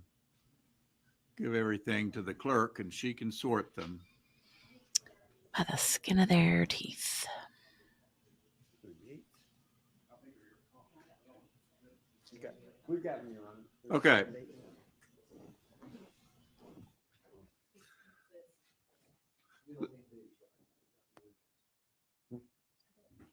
It's part of, it fell off. Part of it. It fell off. If it's a copy, no, I don't need it. This fell off of here. That's part of 38. Let me inquire, Mr. Truman, will there be further witnesses in rebuttal? Your Honor, the state rests. All right. Will the defense have any rebuttal evidence? Certainly.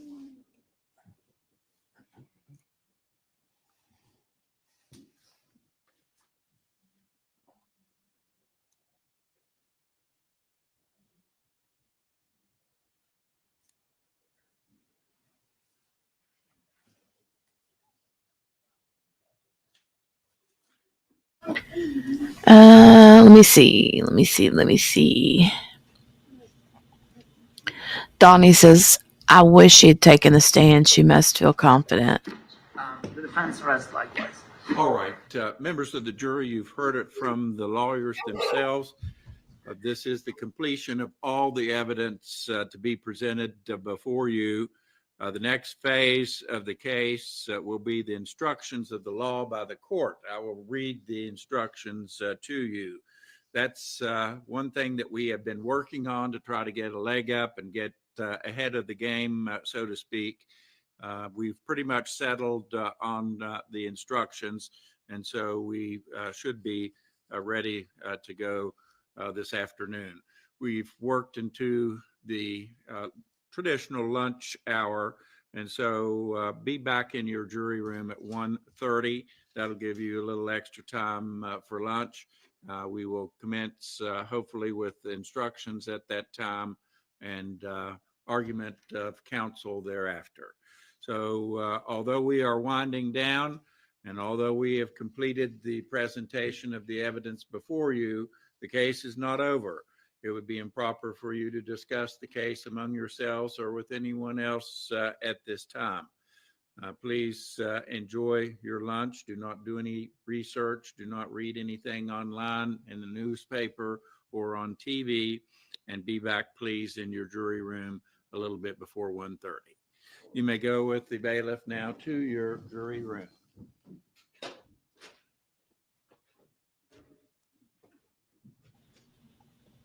All right. So now we get to zoom, zoom, zoom, and a boom, boom.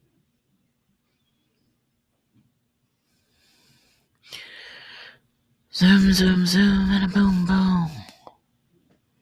Shake you up.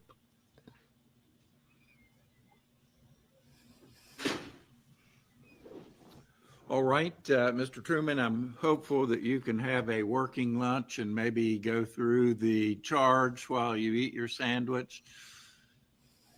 I'll take care of, yes, I'm on page 8. I Okay. have them done. Shake you All up. right, thank you. So far, there's only been a couple little things to check on. All right. Maybe we can come back at 1:15, so we'll have 15 minutes to make any corrections. I think that should do it.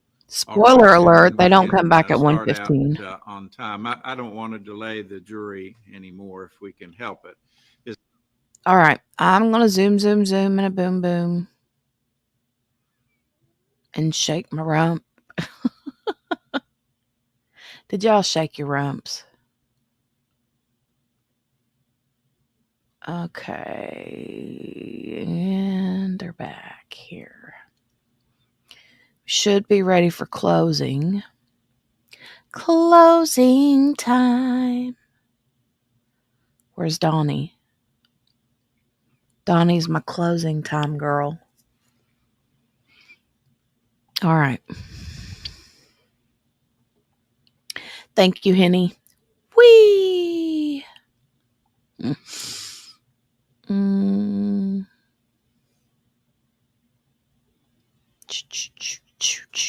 All right. Here he is. All right. Have you received a copy of the court's charge? Here it is.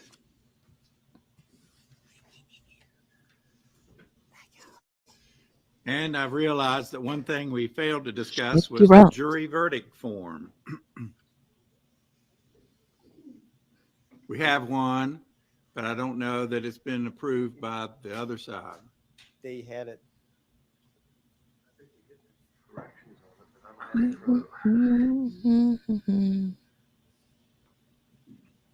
It's pretty simple and straightforward.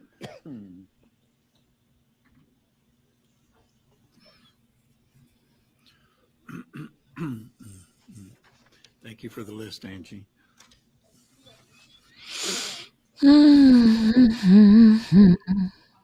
Thank you so much.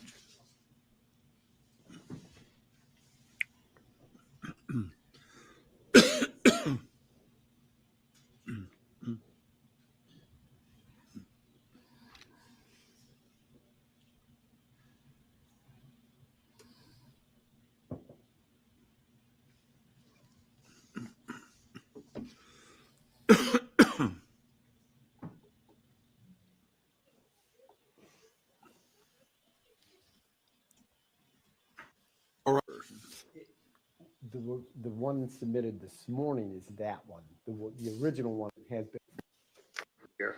Here. I was looking over the identification of the state's exhibits and the defendant's exhibits. And I believe might be a little confusion or clerical error in item number 10 and item 16. It reads an empty vial of methylprednisolone acetate injection. It's not the injection itself. It should read empty vial of injectable methylprednisolone acetate. Get your audio figured out, buddy. She said she took it right off the label. Right, Michelle? Fine. It's a minor point anyway. Okay. All right. Can the defense approve the court's charge?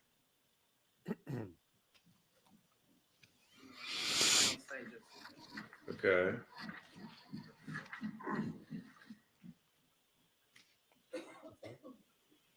Oh, yeah.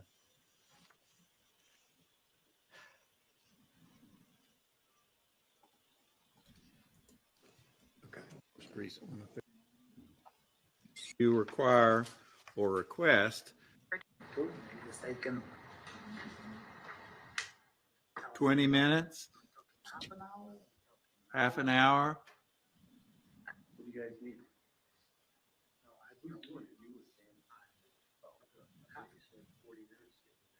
Hey, want to do that 45 minutes? Okay, 45 minutes. Oh my 45 God. minutes? Yes, Your Honor. Okay. Will you be doing the closing, Ms. Aker? Yes, I will, Your Honor. Okay. How do you want to divide your time?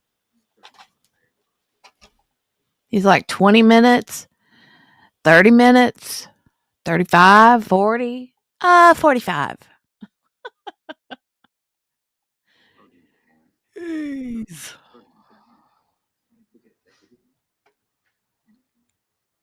They're dividing up their time for their closings. I would appreciate that, Your Honor. Thank you. The minute one, 2-minute warning is 2 fine. Your minutes. Honor. a little while to read these instructions. Yeah, dealing with malice. I thought that's what we did. Yeah, I thought so too, but it's not the case. Pose. Okay. It'd just be a matter of cutting and pasting page 10, which starts with the definition. Okay.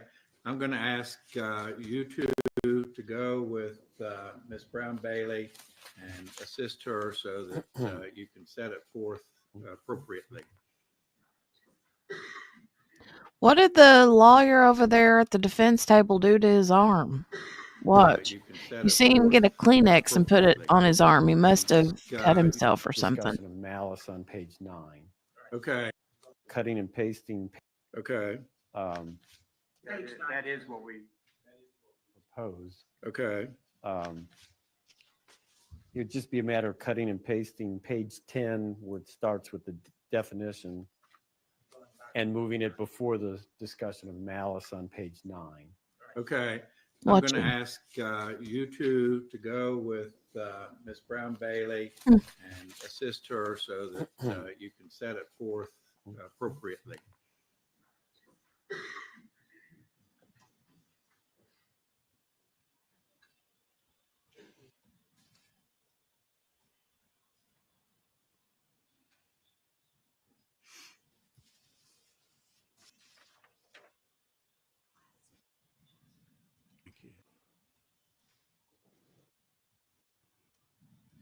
Sorry, can't do two things at once. I'm trying to skip through, get to the right part.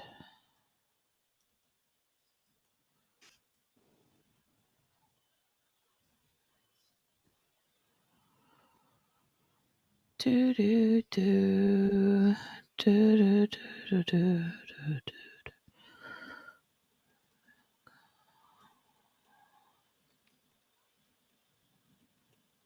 Lord have mercy. Probably a good idea. Jury box. Yes, Your Honor.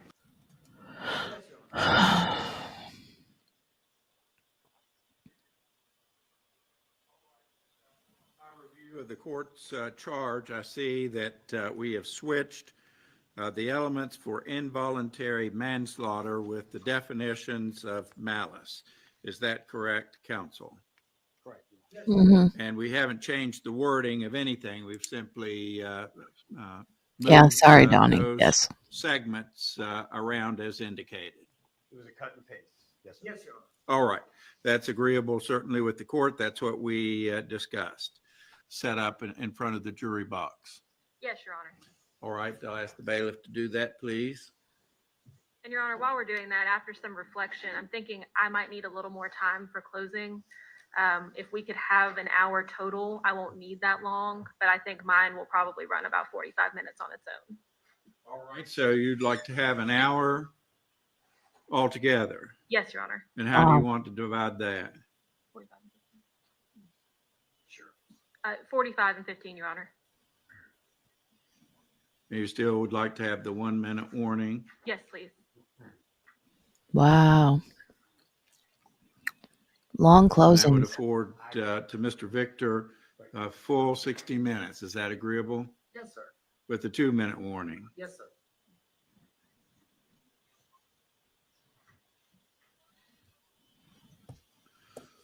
All right. Mm-mm-mm. Are we ready for the jury? Yes, sir. Bring in the jury, please. And Your Honor, the state does think that it would be appropriate to take a break between the charge and the closing schedule. Well, you Okay. duh. I think that's probably a good idea.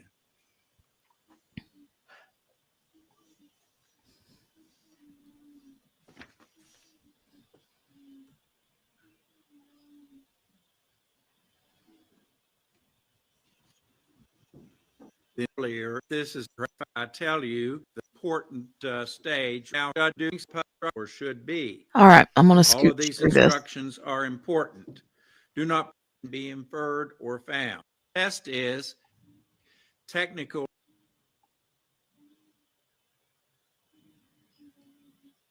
He must be reading the instructions before he does the closings. Sometimes they do it. You never know which way they'll do it. So there's their little break. Now they're getting ready to start their closings. Okay. Says on or about the 11th day of February 2019. Blaine Selden, he came up with Go ahead. Just a point I brought up, and it's probably too late to address it. The murder says February 11th. The alleged act occurred on February 6th. That's when the alleged act occurred. The death of Cochran occurred on February 11th. I don't know what we can do about it or anything of that nature. It's on or about. There's nothing to do about it. I don't think there is anything we can. Oh, we didn't have a court reporter. Well, Uh-oh. I You thought want you to were card Welcome to down there, that guy. Joanne. I'm sorry. No, you didn't do anything wrong. You didn't do anything wrong. All right, I think we can go forward. We can change the instructions and I can read them all over again, but everybody's moaning and groaning and nobody wants to hear that. With a big sign that says, "This is Selden's fault." Right. Just for the sake of the record, I brought to the court's attention, the indictment says that the murder occurred on or about February 11th. I just brought to the attention of the court, the alleged act occurred on February 6th. The passing of the deceased occurred on February 11th. I don't know how that impacts anything. I don't think it impacts anything. It's on or about. No objection was raised. You all approved the Almost jury poll charge, time, right, Kel? and we're Almost poll time. Donnie, I'm not positive that that was the daughter crying in the gallery yesterday, because before that happened, before that witness took the stand, I think I saw the daughter get up and walk out.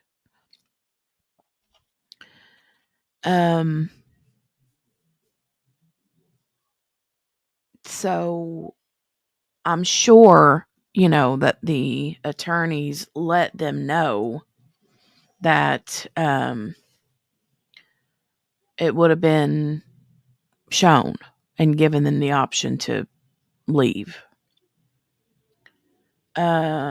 Michelle said it was the mother of the deceased. Okay. Well, that makes sense. Yeah, that makes sense. Okay. Michael's mom. Yeah. Okay. I mean, that makes sense, because I do remember seeing the daughter stand up, and I don't remember if she was by herself or if she had anyone else with her. Walk out.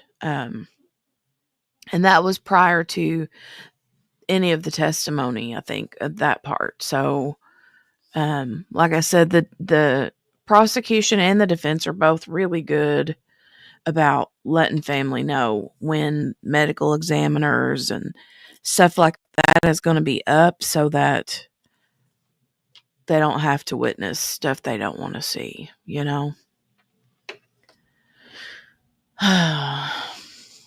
Okay. we're going forward. Thank you. All right, are you folks ready to deliver your closing remarks? Yes, Your Honor. Bring in the jury, please.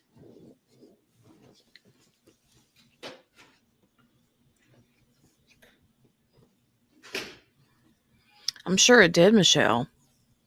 I mean, surely they would have let them know, right? Just because it was the defense's witness, you'd think,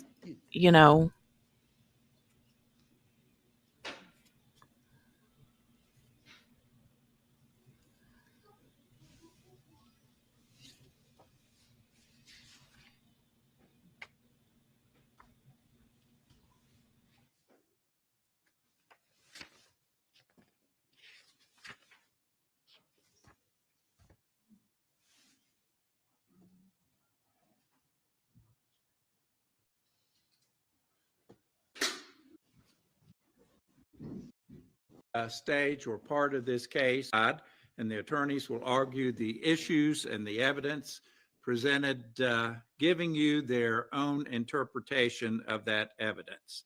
As I've said over and over, their remarks would not be evidence themselves, but all of these attorneys going to worked very hard 1.25 speed, presenting this case before you. And especially since they're using an hour each due consideration for their to closings. follow the same order that we've established in this case. As you know, the state does have the burden of proof, and we'll go forward first. Then the defense will present their entire argument, and the state has a brief period to rebut. All right, Ms. Acord, you may proceed. Wait, what did Morgana say? Morgana said they said she wanted to testify and she wasn't allowed to. So that was her way of saying she thinks she's guilty. Oh, the mom?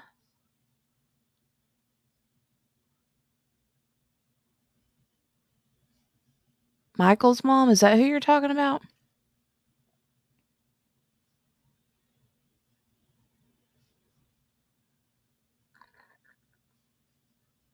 I'm confused.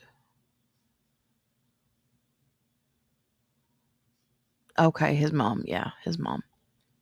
Oh, she testified in the Ponzi trial? Wow. Wow. Okay.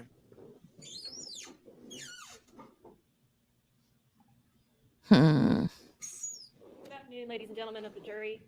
As you know by now, my name is Ashley Akerd. I'm an assistant prosecuting attorney here in Raleigh County. I've been presenting this case to you with Tom Truman, who is our current prosecuting attorney. We're here in the matter of State of West Virginia versus Natalie Page Cochran. God, she talks fast. Ugh. Do you guys want to leave her at 1.25 and see if she slows down? Or do we want to put her at normal?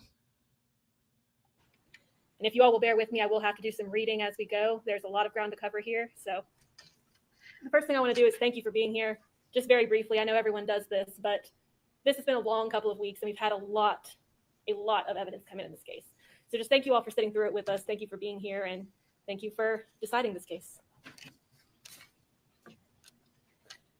Now, at this point, you all know why we're here and what we've been doing for the last few weeks. My job today is to prove to you beyond a reasonable doubt that this woman, Natalie Cochran, feloniously, willfully, maliciously, deliberately, and with premeditation killed her husband, Michael Cochran. This entire tragedy can be summarized into 3 different blocks of time. September 29th of 2017 through August 26th of 2018, September 1st of 2018 through January 30th of 2019, and January 30th of 2019 through February 6th of 2019, the week that Michael falls ill for the last time. Now, Michael Cochran was 38 years old at the time that he died. He was a father, a husband, and a son.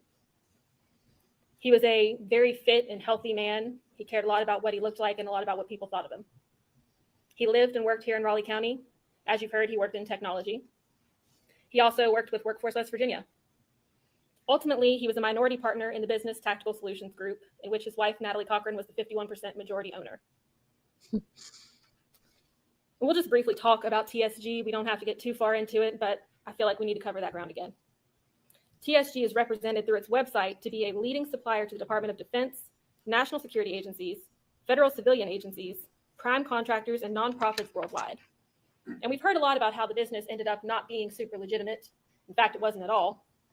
But it originally was set up that way. They had filed with the Secretary of State. It had a business license, and it actually was registered with the federal government to bid on government contracts and to be awarded those contracts. It was held out to be a woman-owned small business, which gave it priority in getting contracts. But a business like this required one thing: startup capital. There was 2 ways that the business attained startup capital, and that's the money that's needed to get it off the ground and get things running in general. The first way was through investors. And what would happen was Natalie would go to her friends, her family, people in the community, ask them to invest in this company. They were promised a return on their investments when contracts were ultimately fulfilled. They'd get more money back than what they put in. And sometimes, when the money would come back, she would ask them to invest again so they could get an even higher return on their original investment. So some of these people were putting money into this company over and over and over again and seeing very little payout, if any. The other way that TSG gained startup capital was through loans. She would apply for small business quick capital loans. And what that means is these were rescue loans. These were for companies that were in trouble. They would have a very high interest rate and you would have to pay back on them daily. And now I'm not saying that Michael didn't know about investors and didn't know about loans. He knew people were investing. He knew there were loans. But they weren't what he thought they were. Some of the loans, he was told, were SBA grants. What's so special about a grant is that you don't have to pay the money back. That money is given to you for a specific purpose. Otherwise, he thought they were getting government bonds. Specifically, Natalie held out the loan companies to be factoring companies. And what factoring companies do is they buy all of these accounts receivable that you have, and they'll pay you for a portion of them, and then they'll collect the money later. So that's what she told him was going on.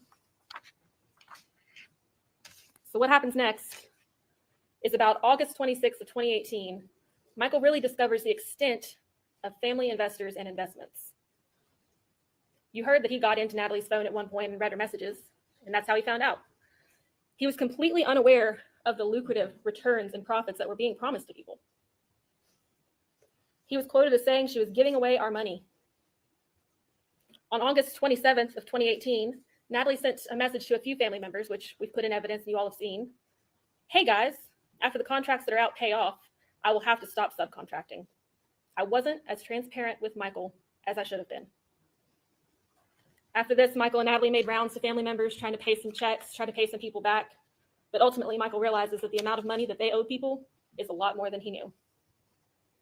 So now he wants to be more involved and understand how everything works. On August 27th of 2018, Natalie sends Michael this message, this series of messages. 3.45 million should post tonight at midnight. 300,000 should post Wednesday. 1.25 million on Thursday. 724,000 Monday of next week, and 2.56 million next Friday. Lord have mercy. You've heard That that Michael was blows spending my money. mind. This is why. This is why he was so Those scared. amounts of money. You heard that he donated a Blows weight my room mind. to a middle school. He bought uniforms for youth sports. He bought a house for a youth pastor who had nowhere else to go, and later rented that house out to Chris Davis's recently widowed aunt.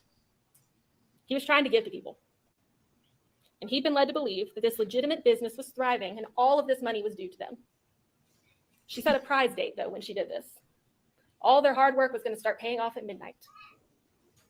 So what did this ultimately do? It created a big problem. It created a bunch of promises that Natalie couldn't fulfill. And those promises totaled, at this time, $247,499,232.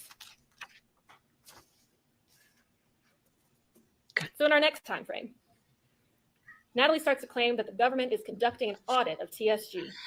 And she uses this as a reason that they can't pay money to investors, a reason they can't get contracts, they can't get paid on outstanding contracts, and the reason that they're not seeing any returns. So she solicits 2 more investors. One of those was Chris Davis. He told you about that. She obtains 3 more rescue loans. On October 25th, Natalie tells Michael the audit is complete. We're going to have our money October 29th.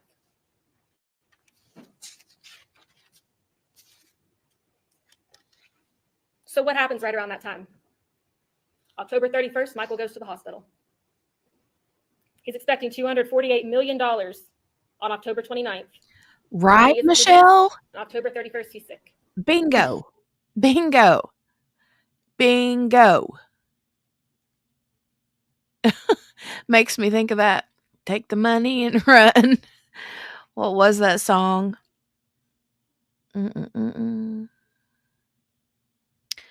What was that song? Was it called Take the Money and Run? Anyway. What? I mean, maybe they didn't feel comfortable. She didn't feel comfortable doing that because they had young kids, but still. Go on, take the money and run. Oh, yeah. That's it. Go on, take the money and run. Yep.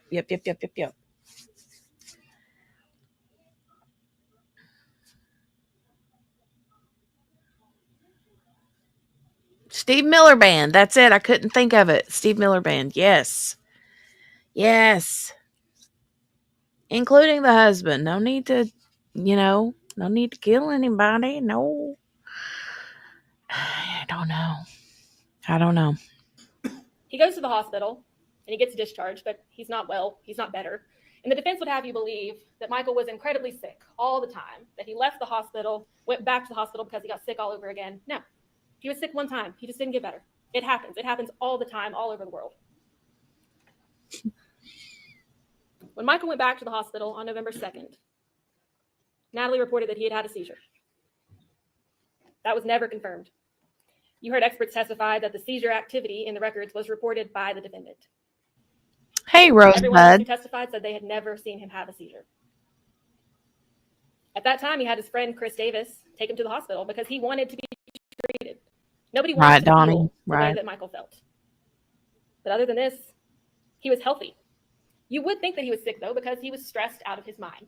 because he was waiting for $248 million that had been promised to him that he hasn't seen. But it still isn't coming. And there's a whole lot happening during this time. A phrase that we've been throwing around a lot on our team is that Natalie Cochran involved everyone and included no one. Ooh. So on December 4th, BB&T is closing the Cochrans' accounts. Michael goes to BB&T, and you've heard about that. He is irate.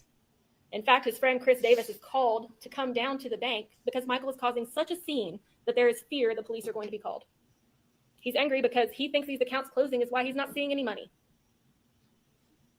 So ask yourselves, if Michael was involved in a felony level financial crime involving hundreds of thousands, at this point, hundreds of millions of dollars, why would he go cause a scene at a bank and potentially get the police called on him? He didn't know what was going on. And this is where Natalie gets lucky for the first time. On December 6th, the government's already partially shut down and is only funding certain departments. I'm sure we all remember the government shutdown because it was a really big deal and a lot of people had a really hard time because of it. On December 22nd, the entire federal government shuts down. So we've gone from an audit to a federal government shutdown, buying her more and more time. And the shutdown becomes the reason that they're not getting paid. Now, Natalie has told Michael and all the investors that the money's frozen because of an audit. Now, the government's shut down.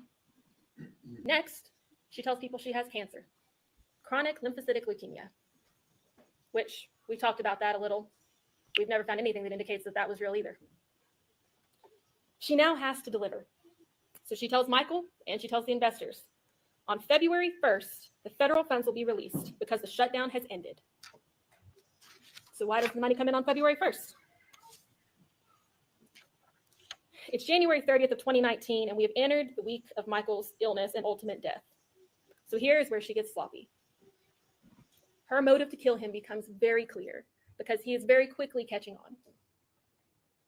It becomes very obvious who's been running the company, that Michael has no idea about the Ponzi scheme. And more importantly, we're seeing that Michael's about to discover the truth of everything that's been going on. So she has two choices. She can come clean, or she can go into self-preservation, which requires that she take him out of the equation and make sure he never finds out what was happening. January 31st of 2019. Natalie says, I'm on the phone with Bank of America. Michael says, are we 1,000%? Yes, she's sending them with tracking. Money is supposed to hit tomorrow. February 1st of 2019, the fund release date told to investors and told to Michael, no funds hit any accounts. This was a Friday. So Michael knows at this point, Monday is the next day he can do anything. So on Monday, money isn't in there. More excuses.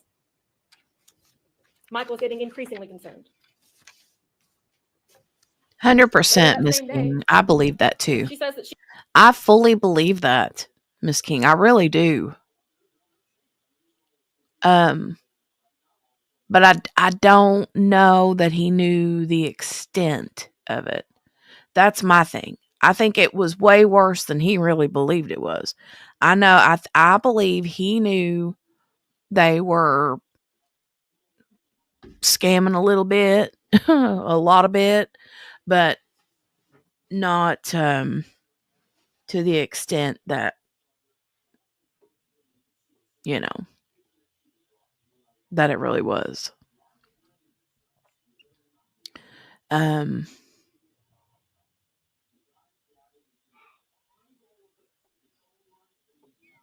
Michelle says, I think he thought it was legit and she was covering and lying.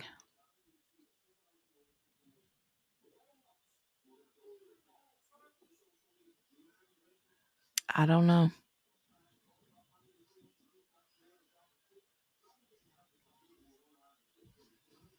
I don't know. And the sad thing is, we'll never know. she spoke with the wire department. All of this money is about to come through.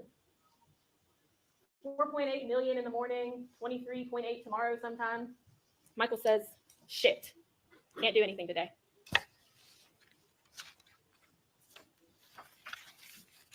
Michael was just like the rest of us, as you can see. Doesn't make any sense I certainly don't think it makes any sense, ladies and gentlemen. And that's because nothing he was told was true. So let's get into Michael's murder. February 4th of 2019, Natalie's Michael a text message. I'm at the pharmacy. Need anything? Now, if you'll recall from Dr. Halsey's testimony yesterday, on February 4th of 2019, Natalie was picking up her prescription for Xanax, which Dr. Halsey also testified is a benzodiazepine. Michael is allergic to benzodiazepines, as you've all heard.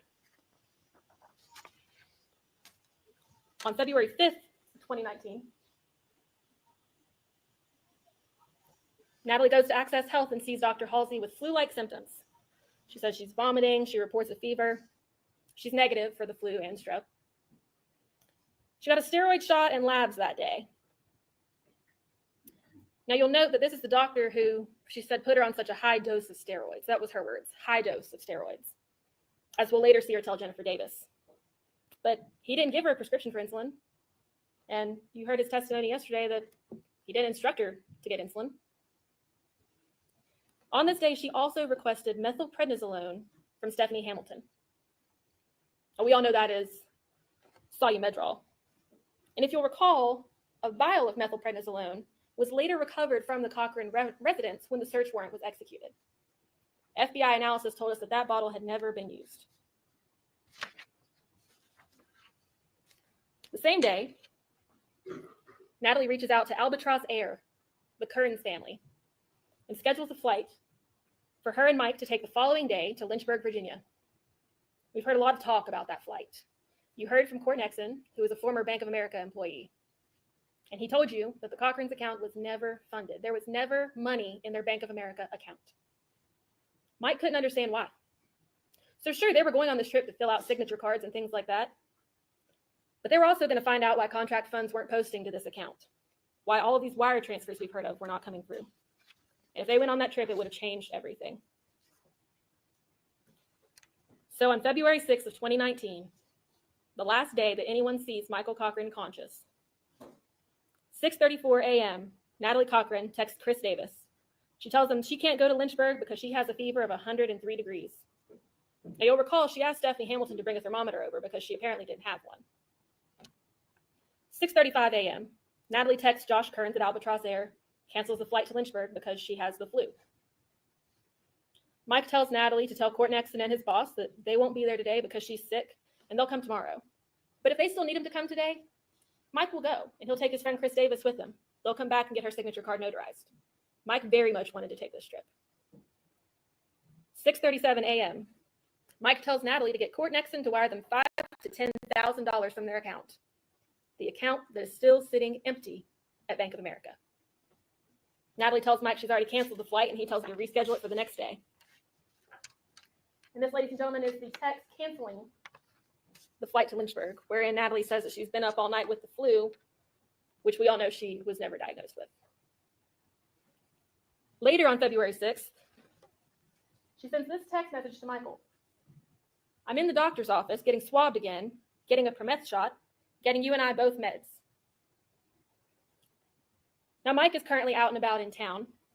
He goes and gets some Starbucks at 8:37 in the morning. Natalie arrives at Access Health at 8:10. She says she's getting them both meds. Now, you heard Dr. Halsey testify yesterday. He didn't see Michael that day, and he did not prescribe anything for Michael that day.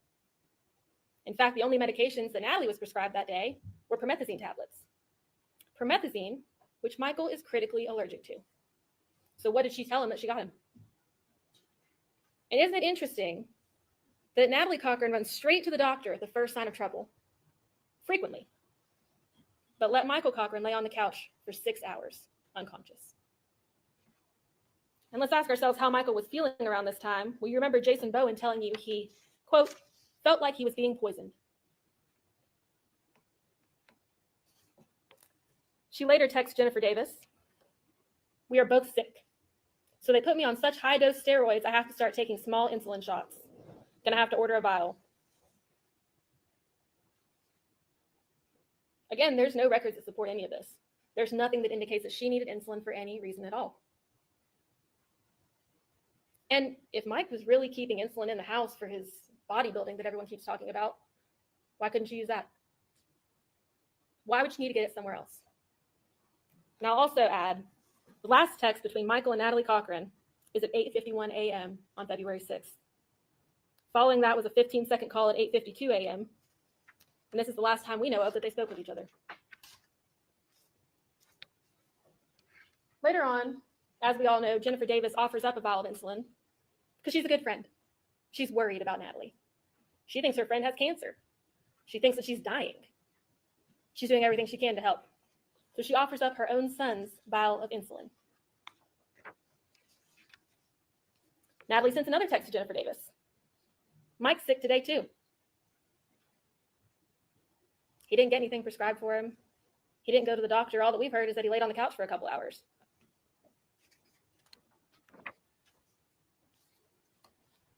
Chris Davis shows up a little while later, and as we all know, drops off a bag, which he testified that he never looked in.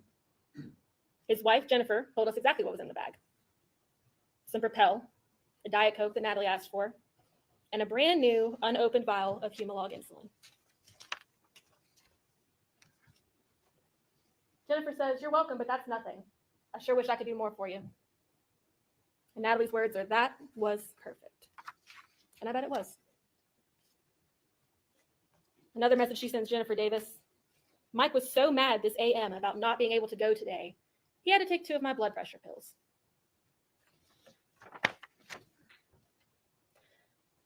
Now, the last documented communications from Mike's phone, 11:15 a.m., John Hamilton told you he called and didn't get Mike. He leaves a voicemail message. 1:39 p.m., which you heard testimony today, we believe Michael was unconscious at that time. A text goes from Michael's phone to Matt McCormick. "Should be good, buddy. I'm available all weekend too. Whatever works best." 12:29 on February 6th of 2019, Natalie Cochran takes this photo of her husband, Michael, laying in their kitchen floor. Now, ladies and gentlemen, I don't know about you, but if my husband had a serious medical event and was lying unconscious in my kitchen floor, I wouldn't be taking pictures of him. I'd be getting help. The first person she sends it to is her sister, Penny, who testified that her reaction was, "Well, what does she want me to do about it?" And I think we all know the answer to that question. Next, she reaches out to John Hamilton, who you heard testify a few days ago. She tells him, "Mike is sick like last time. Last time when he asked to be taken to the hospital. Last time when he wasn't left unconscious in his kitchen floor." John heads that way, and Natalie then calls her private contractors, Jason Bowen and Jonathan Miller, to come to the residence and help. You heard Jason testify that they were at Lowe's at the time. The story he was given was that Michael threw up in the sink and then used the kitchen cabinets to lower himself to the floor. Wait, what are you guys woeing about? Kel, Donnie, have you not seen that picture before?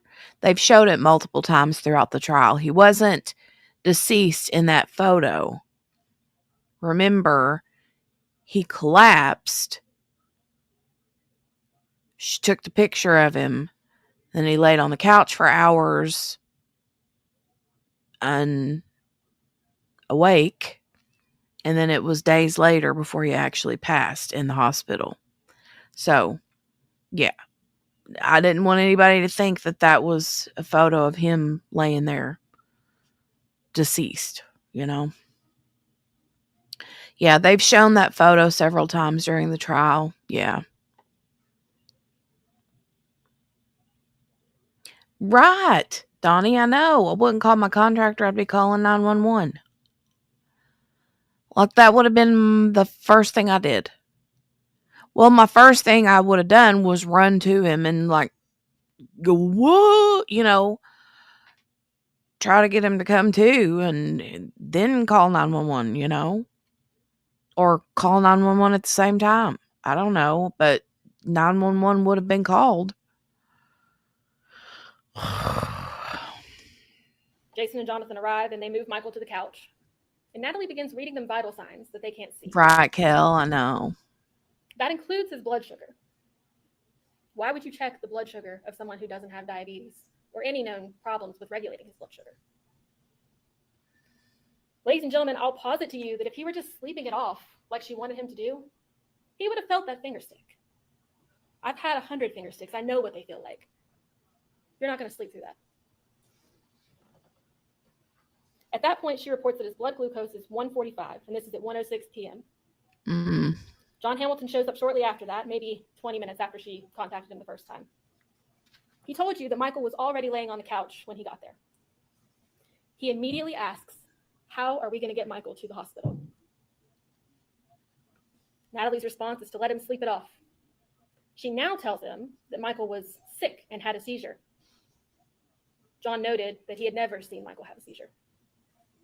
John then contacts his wife, Stephanie, who is a physician assistant, as you all heard.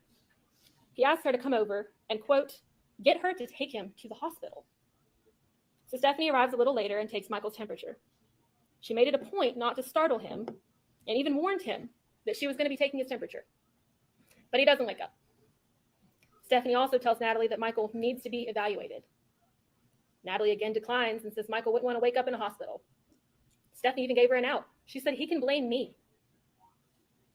Also, at some point during the day, Natalie and Mike's kids come home from school, and Natalie's sister, Penny Lowry, arrives. Penny told you that Michael had an accident, and she held a blanket up while Natalie changed him into dry clothing that was retrieved by Natalie and Michael's daughter, Nicole. Thomas Treadway shows up later. When asked if he believed Michael needed to go to the hospital, he told you he's not a medical professional. Natalie's text messages indicate otherwise. They indicate that he believed Michael was getting worse and that he needed to be checked out. So you decide. At 4:34 p.m., Natalie reports that Michael's blood glucose is 115. She tells others that Stephanie Hamilton took that reading, but Stephanie Hamilton took the stand and told you that was not true. Lastly, Chris Davis, Michael's best friend by all accounts, arrives at the residence. He told you how he ran his thumb up the sole of Michael's foot to see if he could startle him awake. He told you that he tried a sternal rub. Nothing. His words to you were, he is going to the hospital, and I'm going to take him. At that point, he and Thomas Treadway load Michael into the back of the Cochran's car, where Natalie rides with him as Chris drives him from 4H Lake Road to Raleigh General Hospital. When Michael arrives at Raleigh General Hospital, his blood glucose was 21. That's a far cry from 145 and 115. Seemingly, it's plummeted out of nowhere. You heard from Dr. Uribe and Dr. Krieger. The only reasonable explanation is exogenous insulin administration. And ladies and gentlemen, the defense has posited to you that if Natalie Cochran injected Michael with insulin, oops, dropped the needle. Here's the good news, I brought it back up. He would have felt it.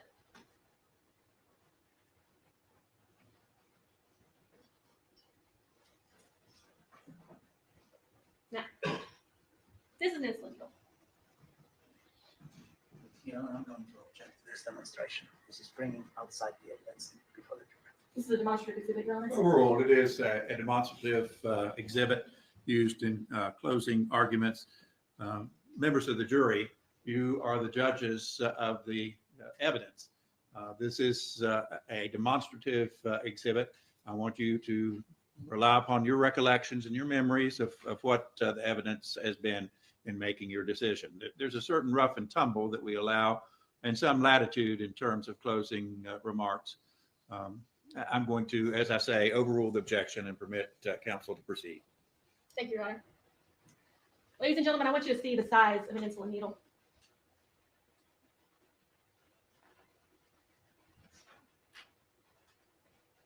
That needle I just showed you holds 30 units of the kind of insulin that Gavin Davis was prescribed and that was received by Natalie Cochran from Jennifer Davis.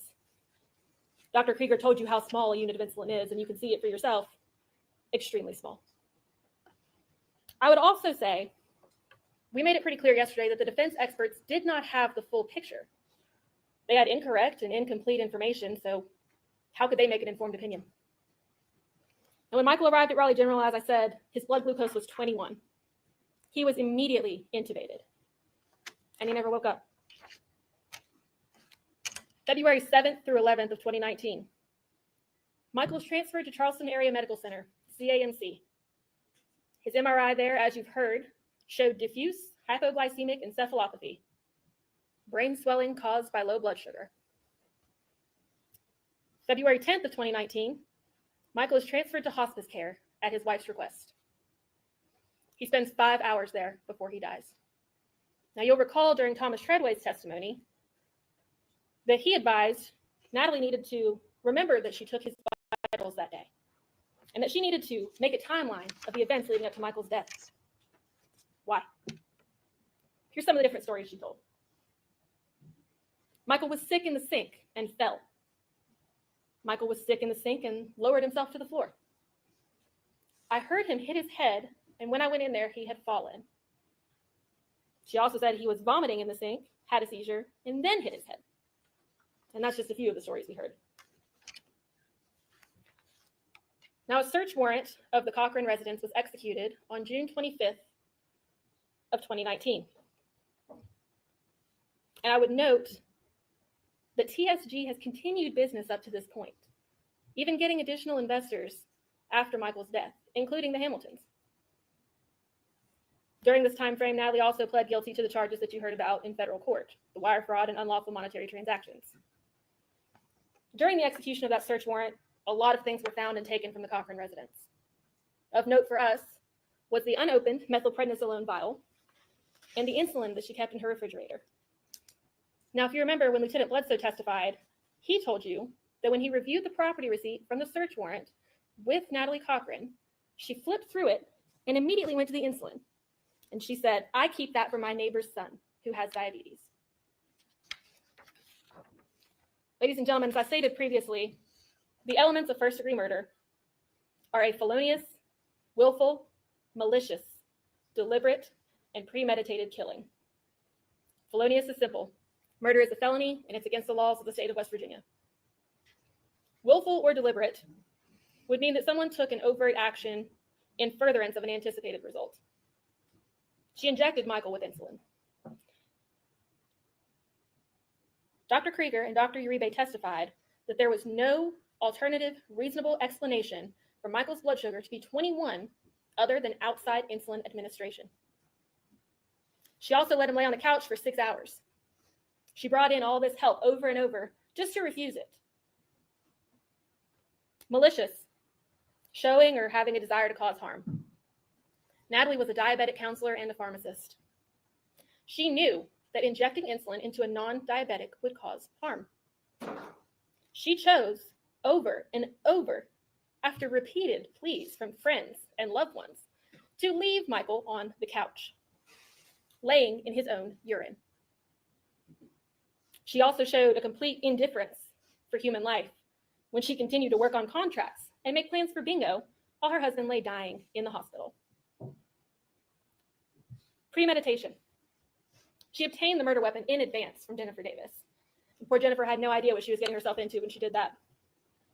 She had a clear motive, and you saw that leading up to this date, Michael was about to find out what she was doing to people. Do we know what he was going to do with that information? We never will, because he won't have the chance to tell us. Michael was killed because following the actions of the defendant, he was admitted to multiple hospitals and ultimately passed away at hospice. Well, there's a couple of defense theories that I just want to go ahead and debunk while we're here. The first being, Natalie was a pharmacist and could have gotten undetectable drugs to kill Michael. Those were defense counsel's words. She did, just not as a pharmacist. She hadn't worked in pharmacy for 2 years at that point. Insulin can be bought over the counter. Stephanie Hamilton debunked this one. She testified that Humalog, the kind of insulin that was used to kill Michael, cannot be bought over the counter and has to be obtained via a prescription, which neither Natalie nor Michael had. Michael was a, quote, ticking time bomb. Michael's previous illnesses can only be verified by Natalie.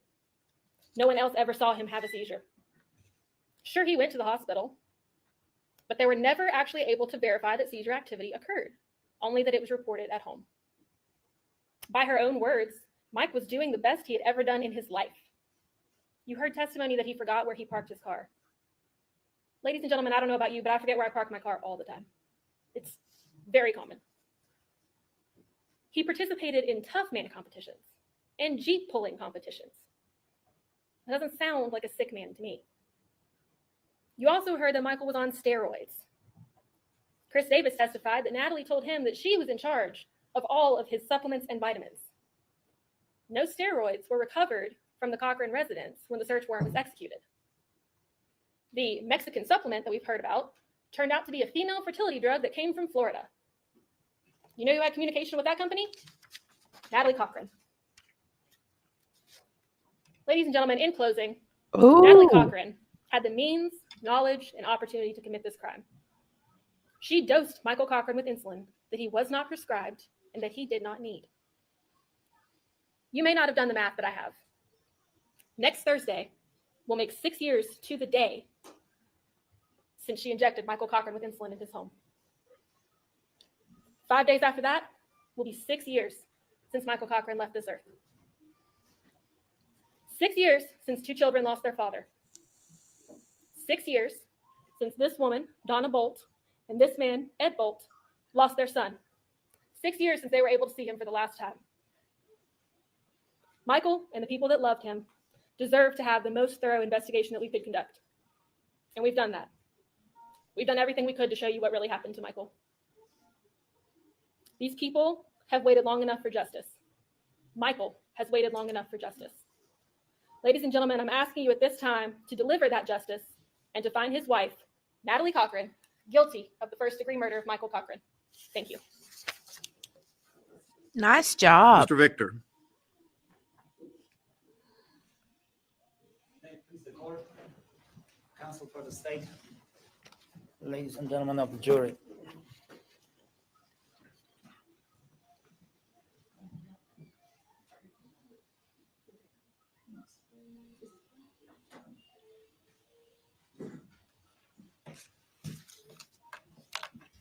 About 2 weeks ago, when I stood in front of you, I told you a couple of things about this case.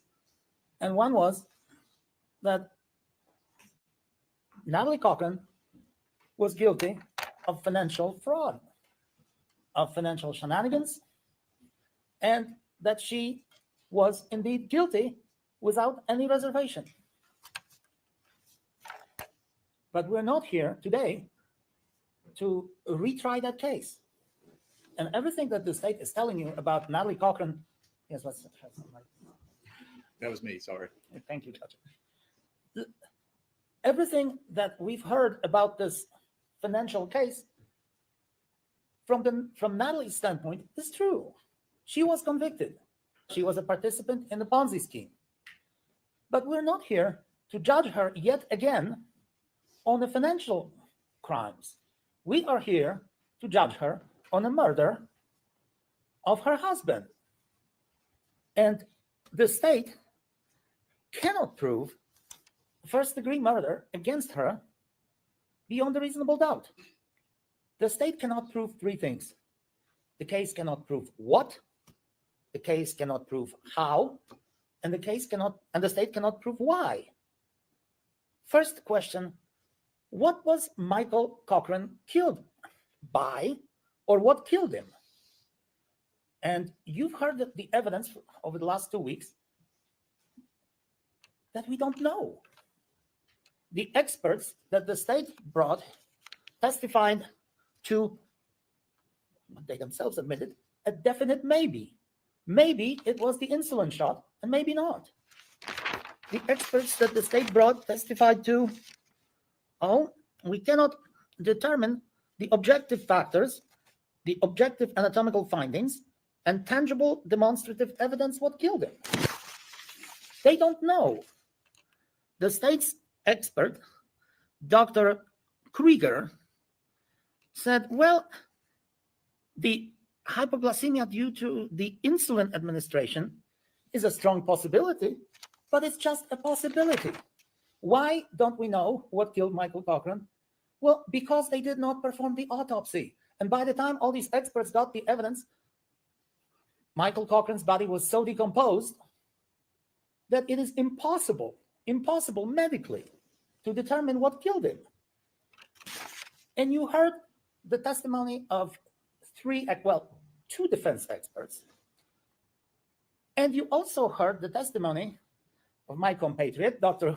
Piotr Kubicek, who is the medical examiner who performs autopsies on a daily basis, and who is, I would submit to you, a little bit like Matlock. He is the medical detective trying to detect what is the crime that led to the death of that particular individual. All these experts said the same thing. The cause of Michael's death is undetermined. We don't know. The state cannot answer or prove beyond a reasonable doubt the how. How did that happen? How did this murder happen? I'm not particularly good with syringes, but, well, we'll come to that. The state wants you to believe that there was an insulin shot injected into Michael that killed him. But then the state also tells you that it could have been more than one insulin shot, because when Michael arrived at the hospital, his sugar level was 21. The experts told you that it's impossible to have that type of sugar level without being pretty much continuously shot with insulin. So how did that happen? Well, let's follow the state's theory. This cold-blooded killer is planning a murder of her husband with the insulin shot. In that regard, she is calling her friend, Miss Davis, asking for insulin on the day of the injection of that insulin. I might just as well have asked for a gun. I might just as well have asked for a murder weapon. Jennifer, I'm trying to kill my husband later today. I need the insulin, and I'm trying to kill him with insulin. I need you to bring me some insulin. Is that the action of a planning cold-blooded killer? She would get that insulin ahead of time, not on the day of the murder, and involve two witnesses against her right there and then, who came here to court as predicted and testified that, yeah, that was, they gave her the insulin. And then, how on earth did she inject that insulin into Michael? Well, let's look at these facts. Did she approach Michael from the front when he was facing her in the kitchen? And if she had the insulin injection in her hand, wouldn't he have the time to react and say, what is going on? Let's assume for a moment. Then she approaches him from the back when he's standing in the kitchen, and she jabs him either in his back or his rear end. Well, she has to have a couple of seconds to inject this insulin in him. Basic human reaction would be to turn around and face the assailant, be it his wife or be it some cold-blooded killer, a stranger. She wouldn't have even have time to plunge in insulin into his body without him turning around. And he's an athlete. He's this huge guy. And here's his 5'1" or 5'2" wife who's injecting him with insulin, and he doesn't react. That's why I said it didn't happen in silence. My first reaction would be, what on earth are you doing, woman? Or whatever he calls her. What are you doing? And then somehow he drops there in a fetal position in the kitchen. Oh, that didn't happen that way. Of course it didn't. So now you heard the evidence from at least 4 or 5 witnesses that this type of insulin acts in a delayed way. 10 minutes, 15 minutes, up to half an hour. If I'm jabbed, even by my dearest wife or by somebody else with a substance, and if she is silent, that's one thing. And if she tells me, this is for you, you son of a gun, I hate your guts, whatnot, here it is, I'm killing you, I would have 10 to 15 minutes, maybe to 20 minutes, to 30 minutes, to call 911, to run to the hospital. I told you, it was 7 miles from the hospital. He would have been in the, I know it's February, but he would have been in that hospital sooner than you can say hello, sooner than you can slap a tick.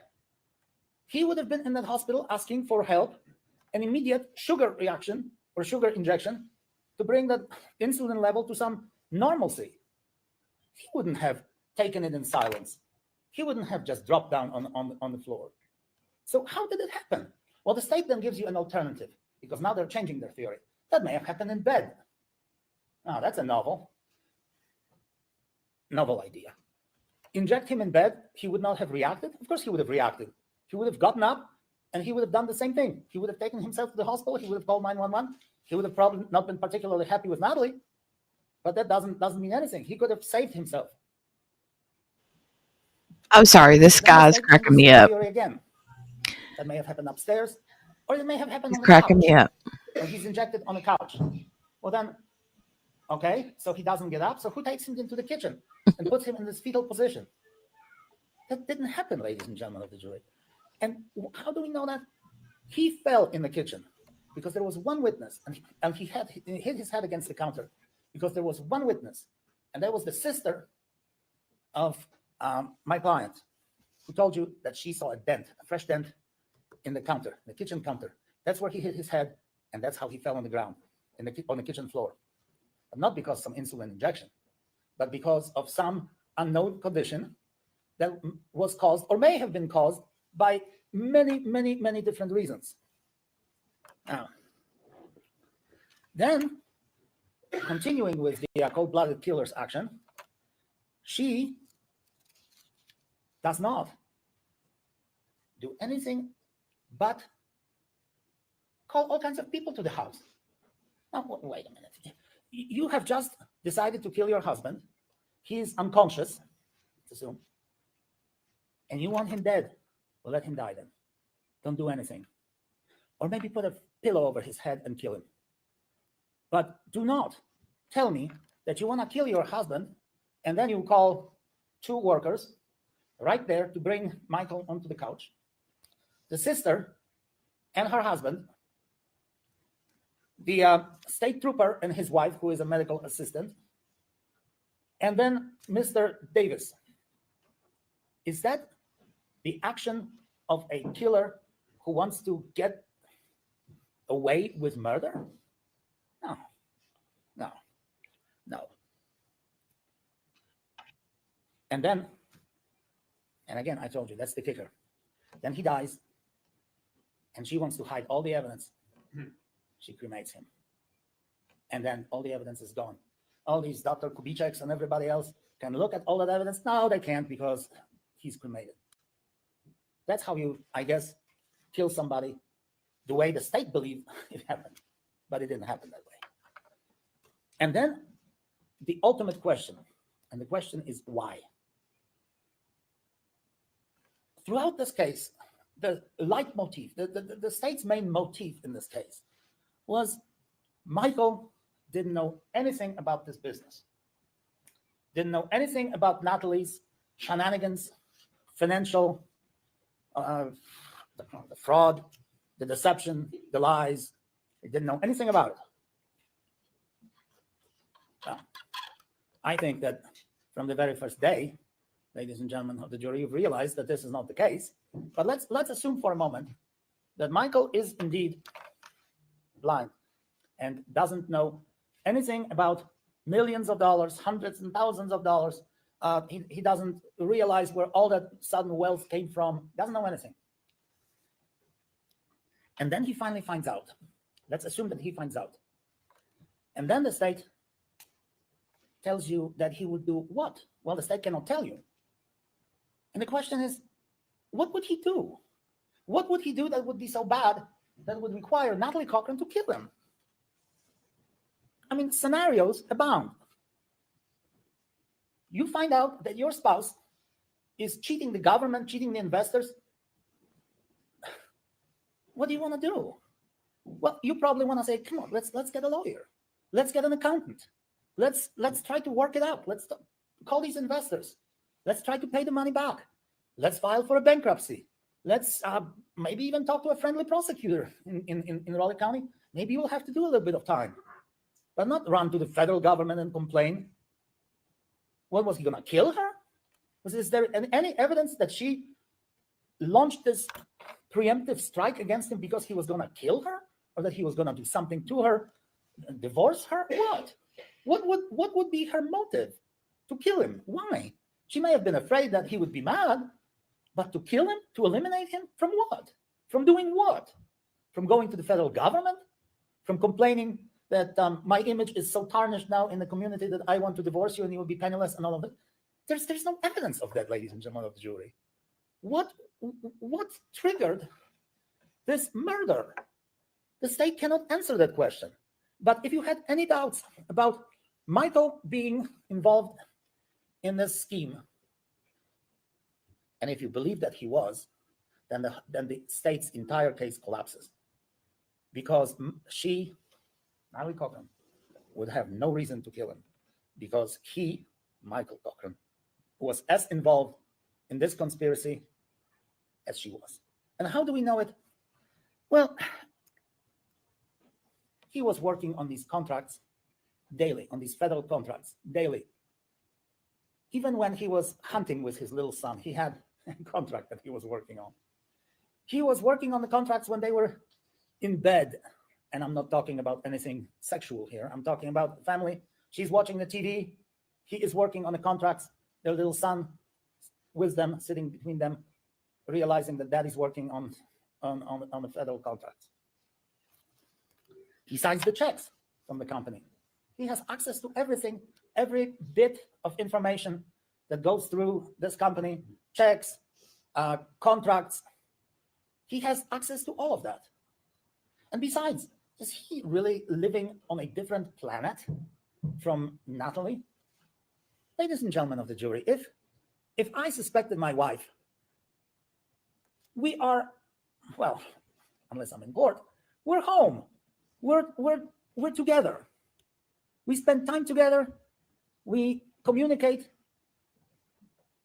Wouldn't I ask my wife, honey, where is all this money coming from? All of a sudden, I'm not working. I'm this computer tech guy. You're not working. All of a sudden, we're buying 2 boats. Well, the investors, yeah, but now we have 3 houses. Now, we just got back from Paris. Ladies and gentlemen of the jury, you've heard the evidence of incredible wealth, incredible injection, maybe that's a bad word, injection of wealth that Mr. and Mrs. Cochran had in 2018, 2019, maybe even 2017. You're like, well, maybe that's a bad word. Sorry. You guys have to say he is funny without being funny. And that came from the investors. And the investors dealt with Michael individually, just like his parents. They gave him some $44,000.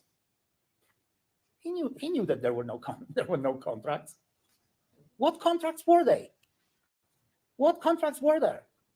He didn't have a clue about some of the business, I'm sure. But he had deep, profound knowledge of how much people invested, who was going to get paid for what, federal contracts.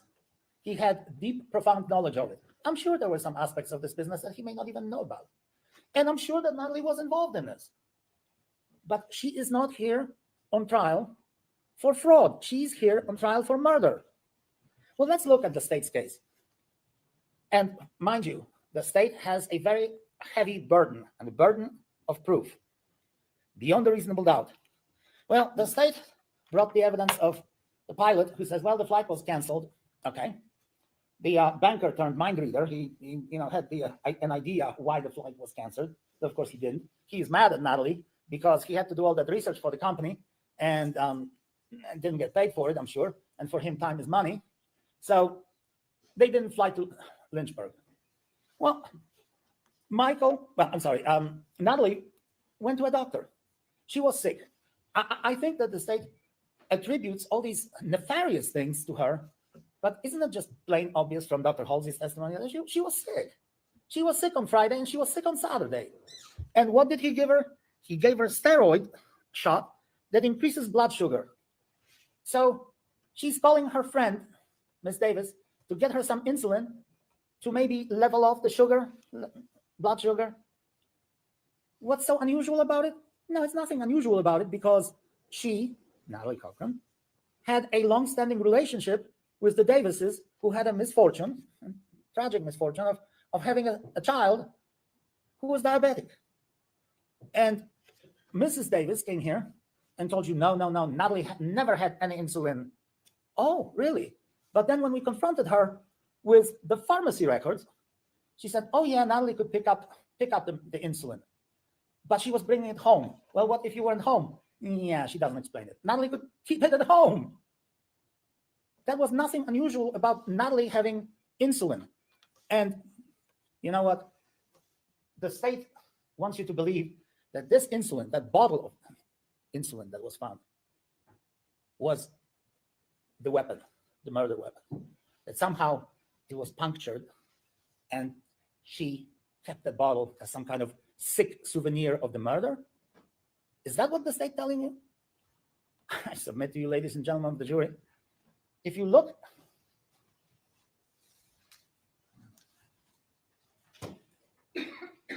all you need to look at is this humolog that we introduced in the exhibit as an exhibit. I'll submit to you that a blind fool would tell you that this bottle is full. This bottle is full. There's nothing in this bottle that has been taken. There's no bubble, no nothing. The bottle is full. I suspect I know what happened. Why there's a puncture. All these FBI gentlemen got that bottle and maybe had taken a little sample of what to determine what it is. That may be the puncture. But otherwise, the bottle is full. We're not going to sit here and speculate. They find a bottle, a vial of insulin that is full 4 months after the demise of Michael Cochran. And then, that's part of their evidence.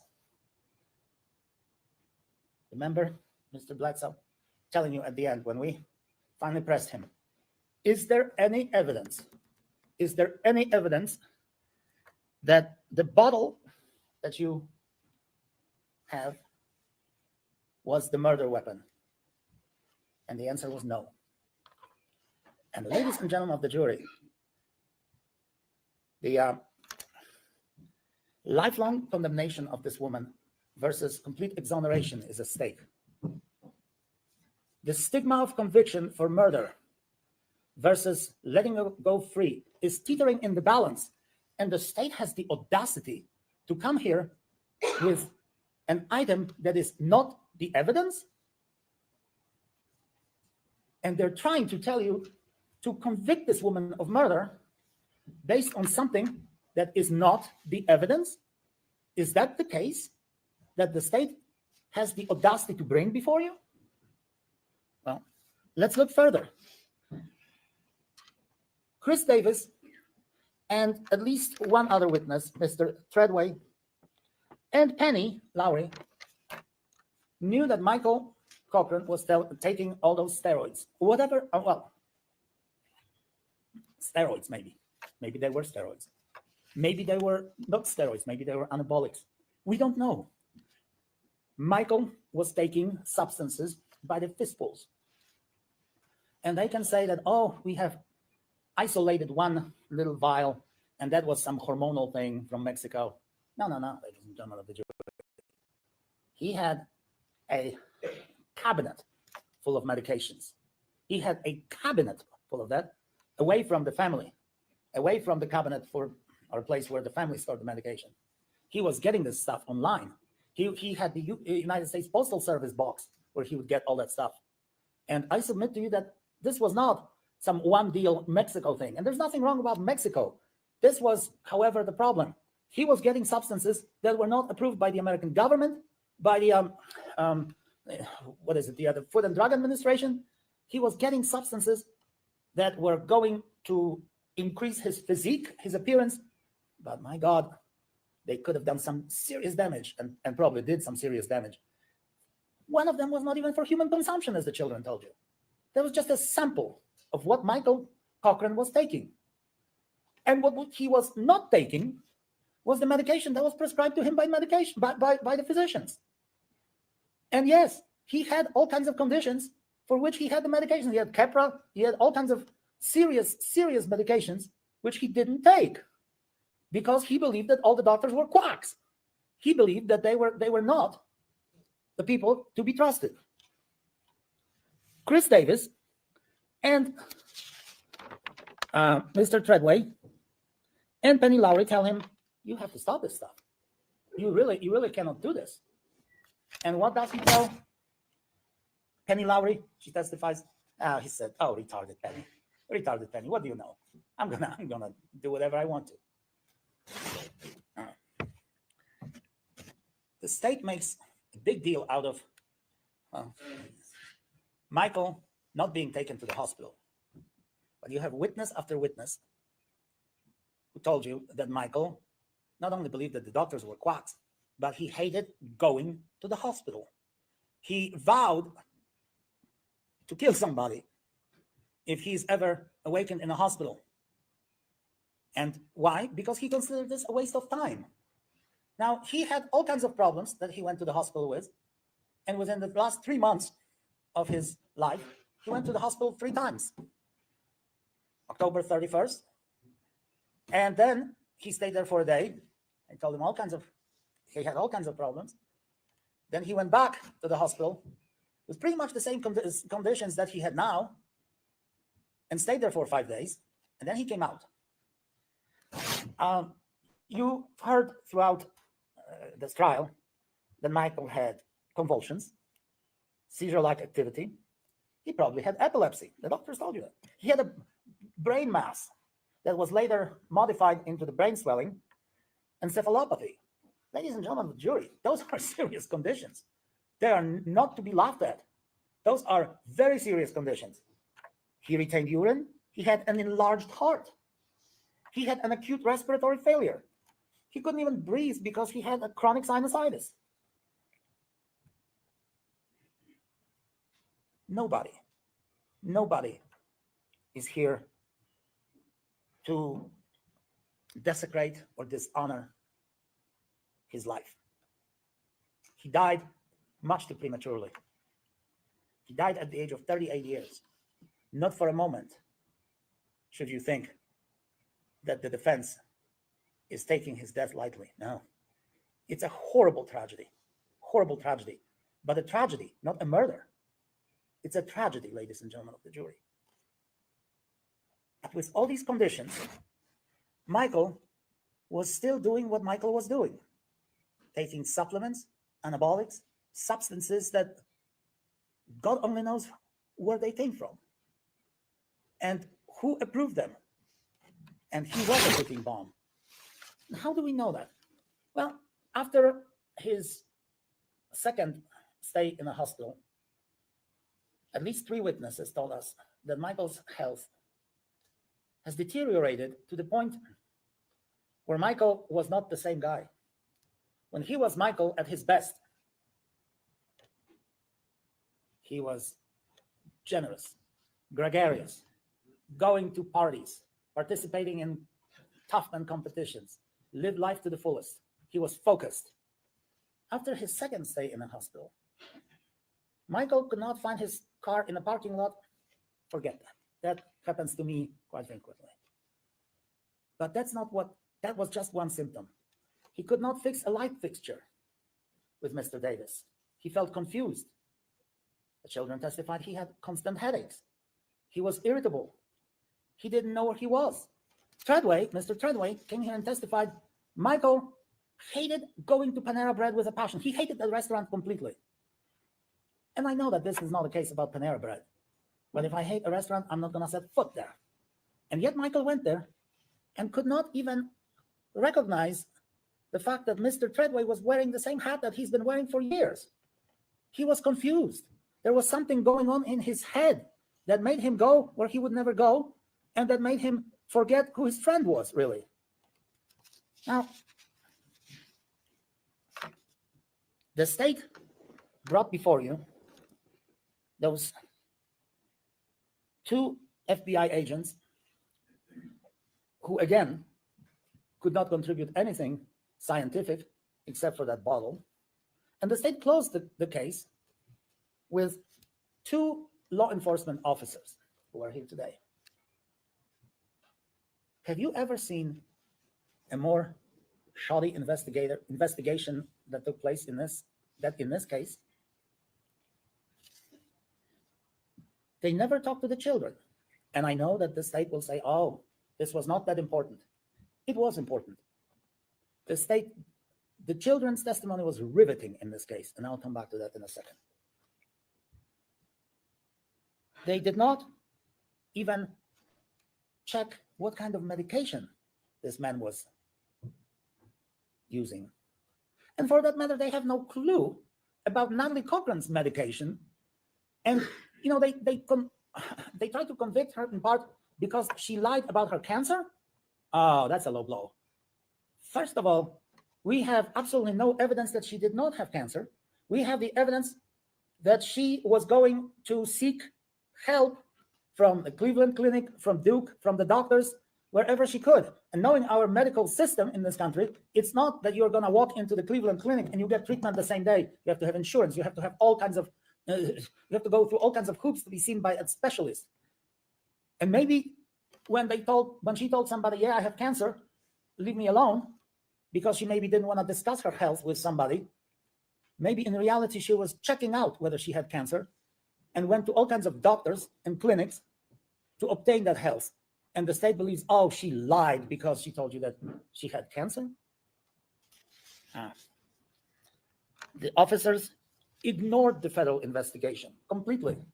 And in the federal investigation, in the indictment, in the forfeiture proceedings, in the federal case, it's the Cochrans who were responsible for the Ponzi scheme.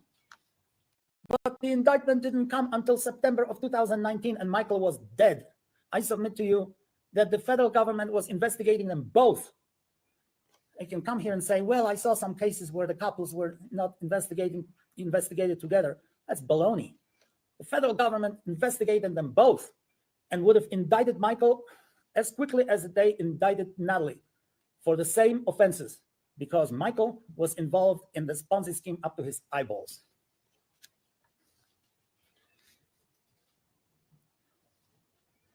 Now, let's see what evidence the defendant presented.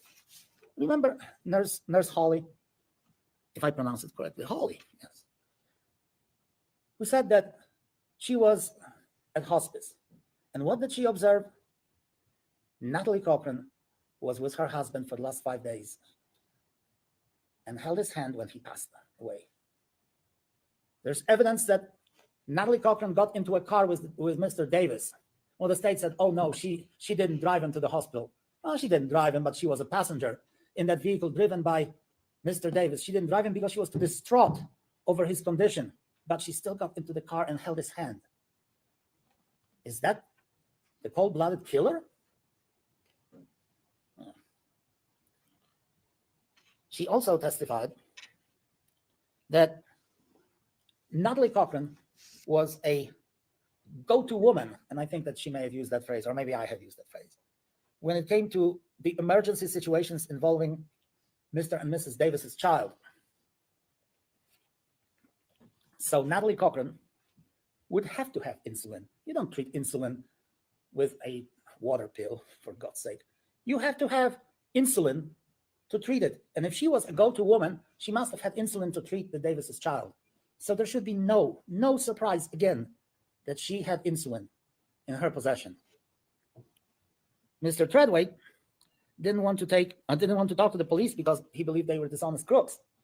And he somehow, by the way, he got scammed financially. So he had absolutely no reason to be friendly to Natalie Cochran and testify on her behalf. Similarly to all these other witnesses, even her sister got scammed to the tune of about 50 grand. And yet she came and testified for her sister. What did Treadway tell you? Well, Michael was confused. Michael wasn't the same guy that he had been before. And then Penny Lowry, the retarded Penny, as Michael called her. She told you not only about that fresh dent in the kitchen. Oh my God. How many times is he going to say that? To pay her back what she owed on the contract. Michael wanted to pay her back. Michael was dealing and wheeling with the money from the investors. He knew about it. She told you, again, the same story, that Michael refused to go to the hospital because he was going to kill somebody if he went back to the hospital and woke up there. And we have all these discussions between 5 or 6 people after Michael collapsed in the kitchen. And then I told you that the children testified in a riveting way. And you're going to tell us, well, Now, the state probably will tell you they're coached, or they were somehow not truthful. Two tragic figures, two children who were young enough to be taken care of by father and mother and old enough to know what was going on around their house.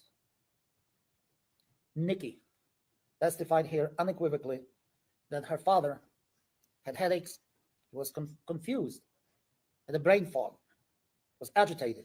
In a true, genuine, heartfelt way, she told you that he may not have been as loving towards her as he was towards their son.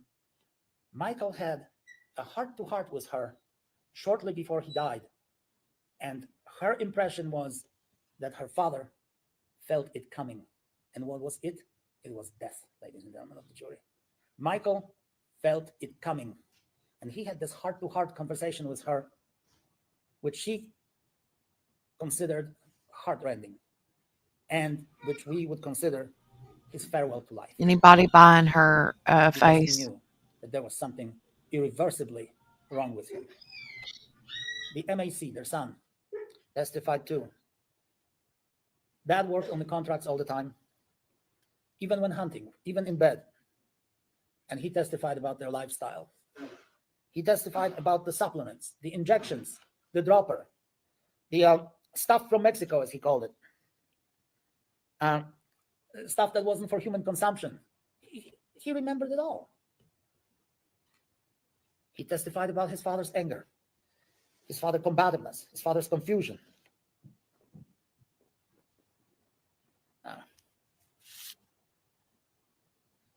I want to talk to you very briefly about, before I do that, there was also a brief mention of nootropics, a medicine that came from some shady, well, maybe not shady, I shouldn't say that, places that usually would not be available in your local friendly pharmacy.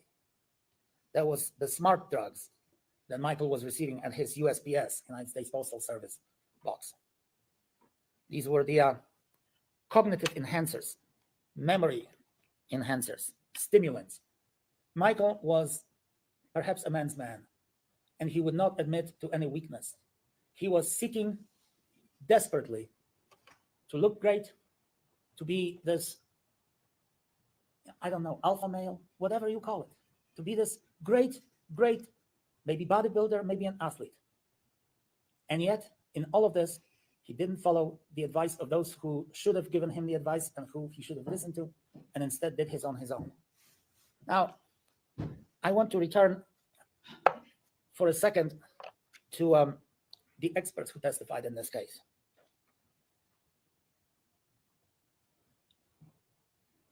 Let's start with Dr. Kubitschek. All of these experts, by the way, had a number of autopsies that performed. But who was in the best position to tell you about the autopsies? Who was in the best position? Well, of course, it was Dr. Kubitschek. He performed the autopsy the earliest. And with all the help of the state resources, and relatively early in the game, when the body was not perhaps yet decomposed to the point that nobody could recognize the organs anymore. He told you that the cause and manner of death was undetermined. Then there was Dr. Howley, who was not necessarily an expert, but he told you a couple of nice things. One is about, of course, about Natalie being sick, but he also said something about tablets, the pills, and the state jumped on it. And now the state submitted another theory that maybe Michael was killed by Natalie with pills. For that matter, the state is bringing another theory now that maybe she killed him with the benzos. You heard about the benzos. Now the state says maybe there were 2 shots of insulin or maybe more. Now the state tells you she killed him in the kitchen. Now she killed him in the bedroom. Now she killed him with the prednisone, maybe. And then maybe any other substance. And the state will stand up at the end and tell you whatever I tell you is a bunch of nonsense. But ladies and gentlemen, you've listened to the evidence. If the state stuck to its theory that there was one insulin shot, I could buy it. But now the state quietly is telling you, well, we're not telling you that the evidence suggests that the defendant killed her husband with insulin. There may have been pills, there may have been benzos. They're intimating this because they don't have any direct evidence, to which they immediately admitted, but they don't have any circumstantial evidence that fits either. Now, you had Dr. Dragovich, who told you maybe one very important thing, and that is that the decomposition of the body caused the inability of any doctor, for that matter, to assess objective factors, objective anatomical factors, and the findings of any type of specific, concrete reasons for Michael's death. That is impossible. Dr. Uribe believed that there was an insulin shot, but this was just an assumption. It was kind of a bridge to the unknown, and I think that was his phrase. It was just an opinion. Dr. Krieger said, well, we've excluded maybe all the other options, but it's a definite maybe, as we call it. It's a definite maybe. Maybe there was an insulin shot, but we don't really have all that information upon which we can construe our theory. And then Dr. Banerjee came here, and she said, we don't know. She's our expert. Maybe you expected her to say, oh yeah, that was an insulin shot that was responsible. That was some other reason. She didn't say that. She testified like four other experts that we really don't know. But there are other possibilities. There was something wrong with Michael's pancreas. Remember that? He may have had pancreatic tumor. He obviously had an enlarged heart. Arrhythmia. Maybe there was something wrong. Maybe that was the reason. The tests were not done on NAC peptide insulin. No meaningful diagnosis from the sliders that were obtained or that weren't obtained. Could have OD'd on benzos. We don't know. Benzo overdose, maybe poisoning.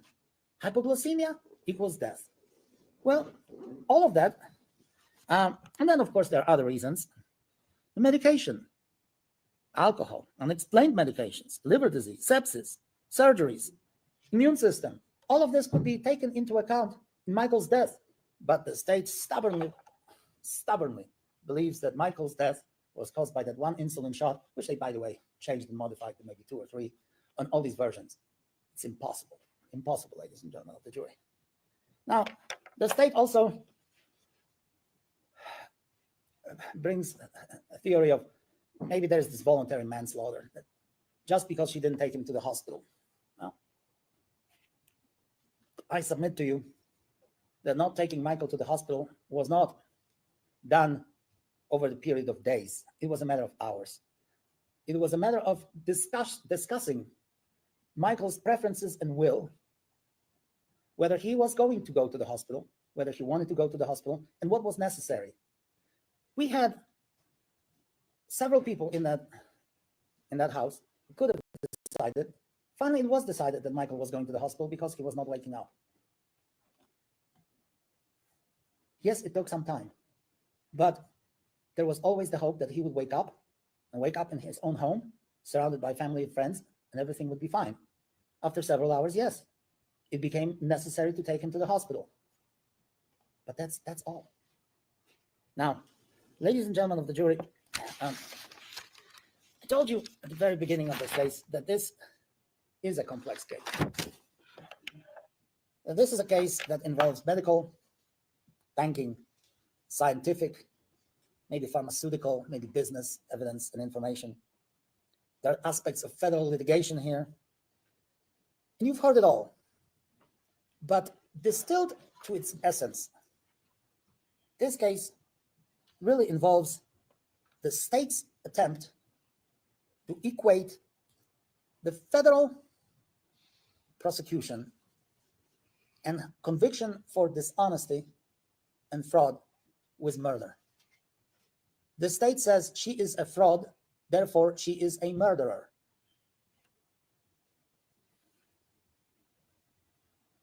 She is a cold-blooded murderer because she is a cheat.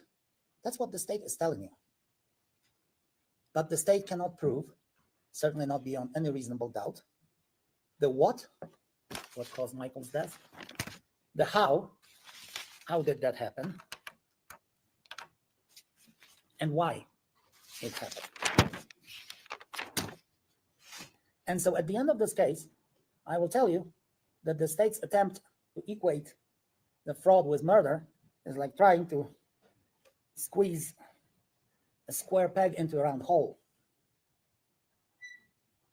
And if that one peg didn't fit, then the state switched the theory, and let's see if another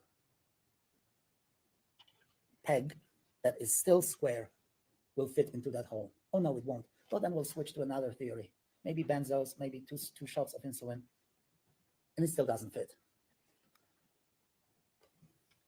Ladies and gentlemen of the jury, the state will have the last word.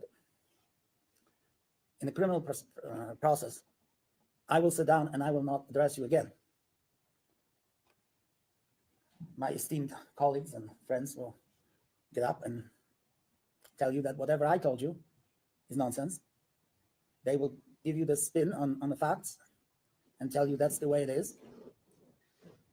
But I heard a statement once that, and of course, when you go to the jury room, since they spoke last, you will have their words in your mind, in your memory more than mine, than my words. But I heard a statement once that it's not the one who speaks last, or trust, not the one who speaks last, but who speaks the truth. We have no reason to come here and hide anything from you, ladies and gentlemen of the jury. Ms. Cochran should not be perhaps invited home for you to have dinner with her on Sunday. I told you that. She is committed crimes of fraud, crimes of mail fraud, crimes of dishonesty, but that doesn't make her a murderer. And if you cannot answer these three questions, what, how, and first of all and foremost, why, then the state fails to prove its case beyond a reasonable doubt. And that's why we're asking you to find her not guilty.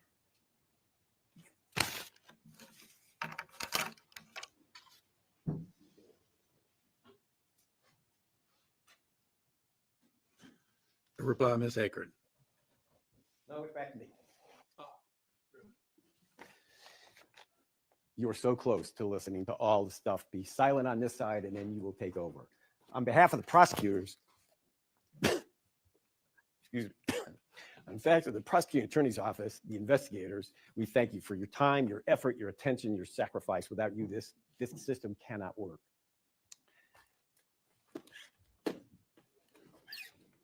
Can I touch your equipment? I should have asked.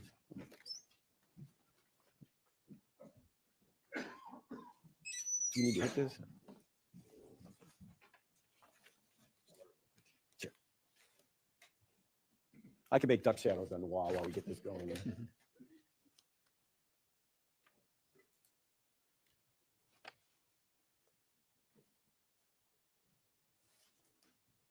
Pointless maker. Okay. Yeah, I'll talk about something else.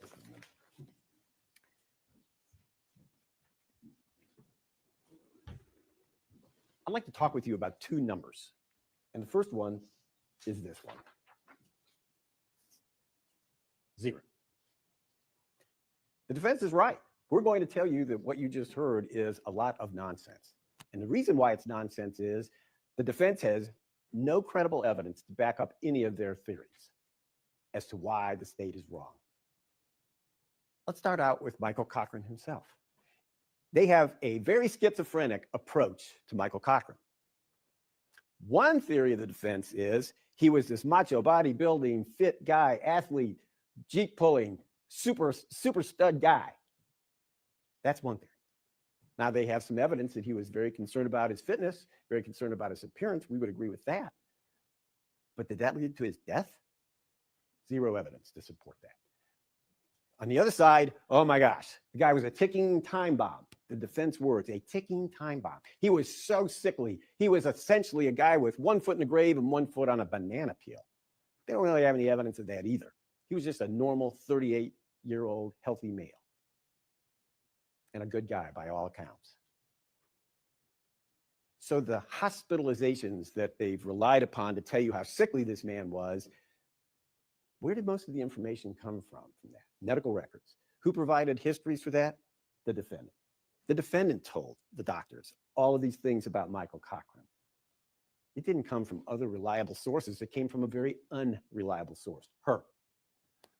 So his suspected brain mass, his suspected convulsions, his suspected all of these problems, there was no diagnosis of any of those things.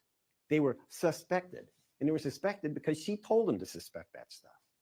But there was never a diagnosis. Even their own experts confirmed that. There are other witnesses. The fact that the Davises talked to a nurse to have Natalie Cochran, their emergency contact, that's not the same thing as authorizing treatment by Natalie Cochran of any child. There's zero evidence of that. There is evidence on the other side. The Davises told you they never gave the defendant insulin for the benefit of their child. Never. Both Davises told you that. As recently as yesterday, the defense was still putting that theory out there for you to consider. There's no evidence to support that. Zero.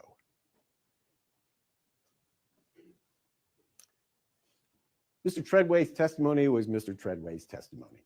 This is a guy that didn't want to help the police. Even though his best friend was dead, he wouldn't talk to him. And he had some newspaper article he said gave him justification for that. That's on him. Treadway's got to live with that. But he didn't bring anything of substance to this case, did he? No. The two children that testified, they are tragic figures. They have had a terrible 6 years. They lost their dad. For the time being, they've lost their mom. But they were little kids. And their testimony had a certain ring to it. They both picked up on the same word, agitated. That's an unusual word. Rolling back time 6 years, think that the oldest was 20. She was 14 at the time. And that's how she's going to describe her dad the last few weeks of his life, the word agitated. Her brother, the same word, and he was younger than her. There's something odd about that. The state believes that they sincerely believe their recollection. But does it make sense? Would kids that age really be that involved in their parents' business? Would they?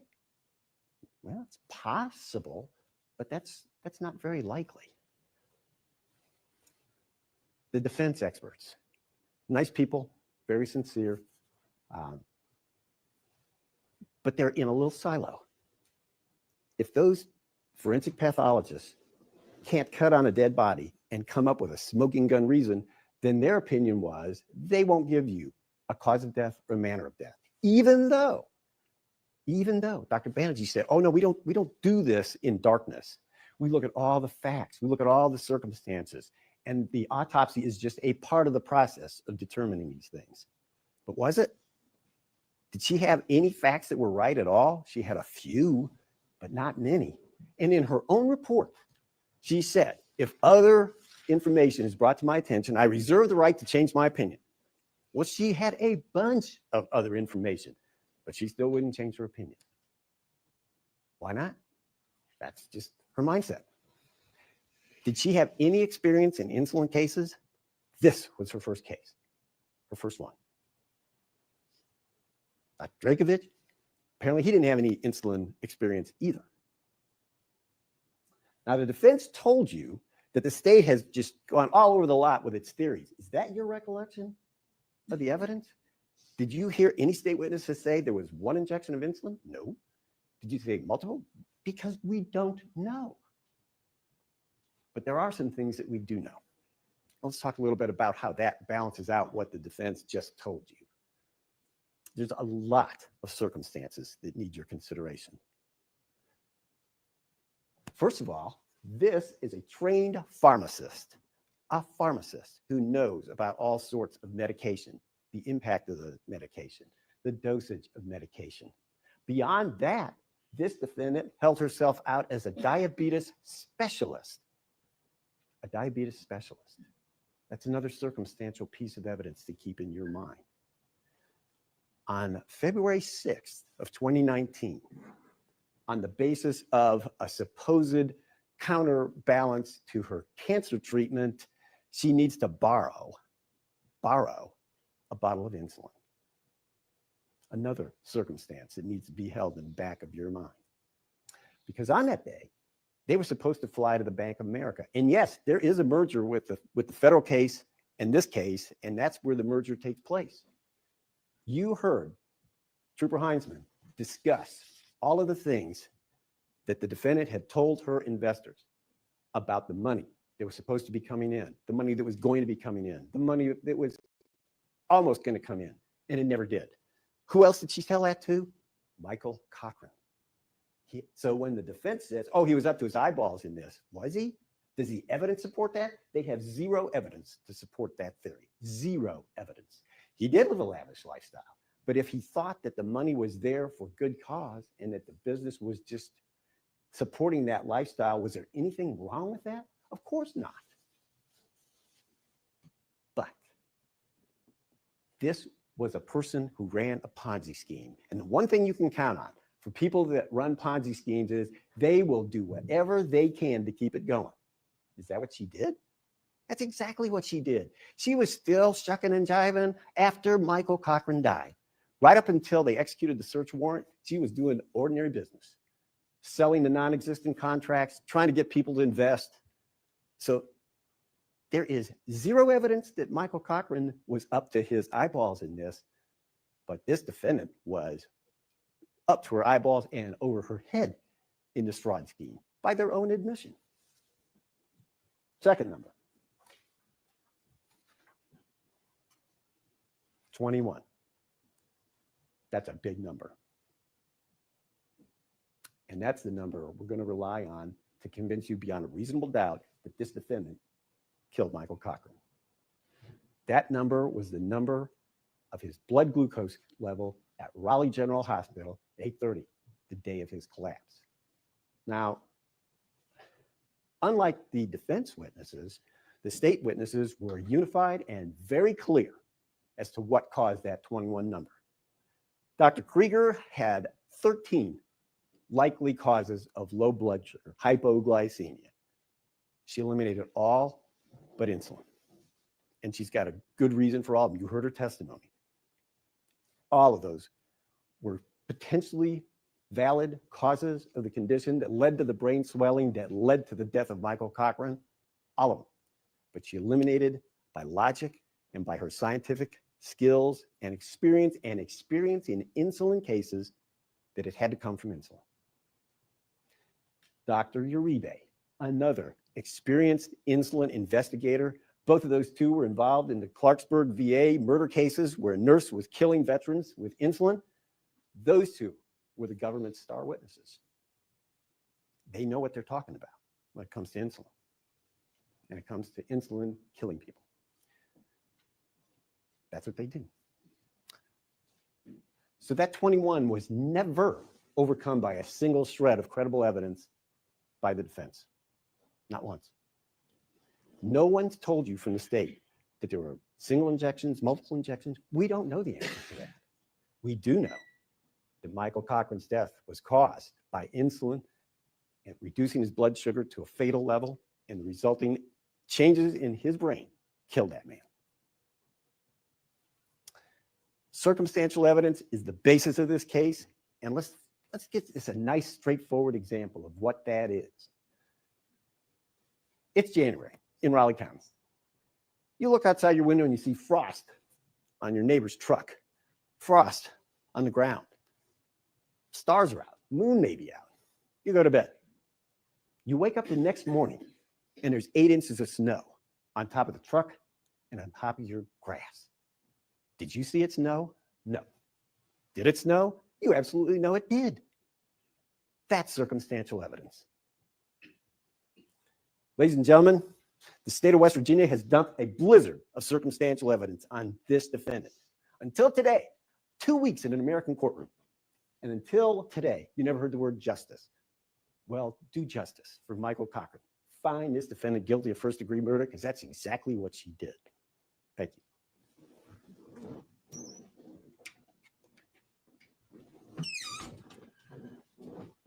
Members of the jury, you have now reached the final stage of the trial. This is the point where I would ordinarily release the alternate jurors and send the regular jurors to the jury room to deliberate upon your verdict. I see that the time is almost 15 till 5. Ordinarily, I would close out the day at this time, as you know, and send you home for a nice dinner and watching TV and then going to bed.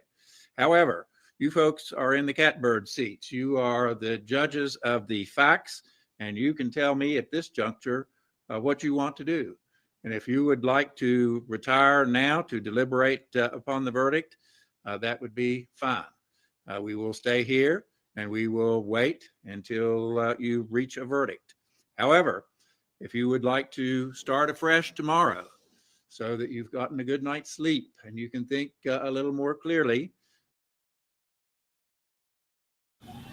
So, spoiler alert, the jury decides to wait and come back tomorrow to begin deliberations. So, that's it for today. I don't know, guys. I don't know what the jury's going to do. I don't know. I'm leaning closer to guilty, but I still don't know that I can get there. I mean, from a juror's perspective, I could sit here all day long and say, yeah, the heifer's guilty. She did it. I think she did. But I don't know,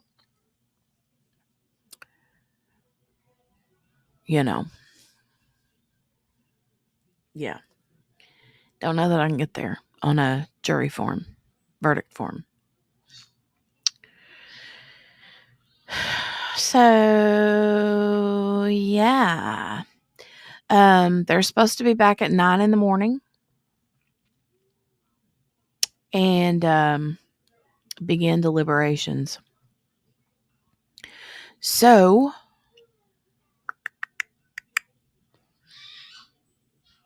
I will try my darndest based on the morning situation with kiddo and school and stuff to be available to stream it if they happen to come back. But if I can't, then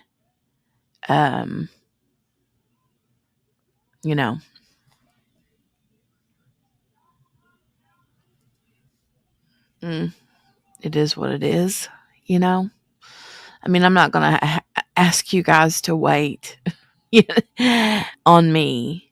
I'm not going to have you do that. So, but we will watch it.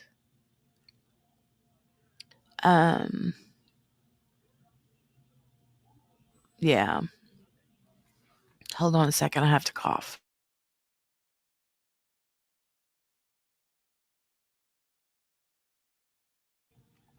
Okay, I'm back.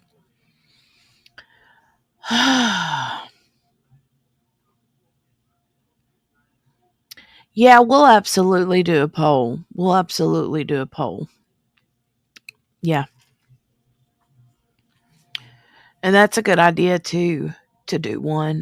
Hold on a minute.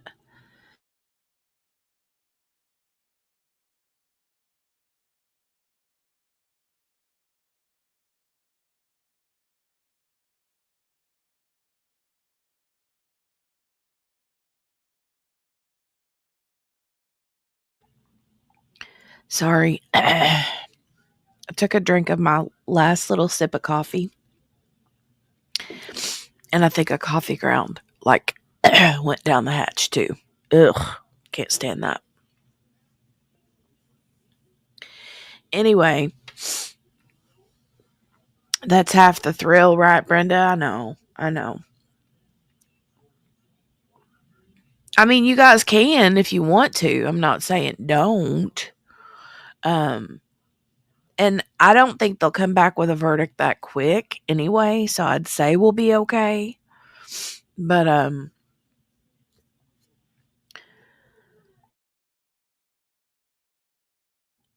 Yeah, it does, right? It's like you get something so teeny tiny, just get like hung up right there.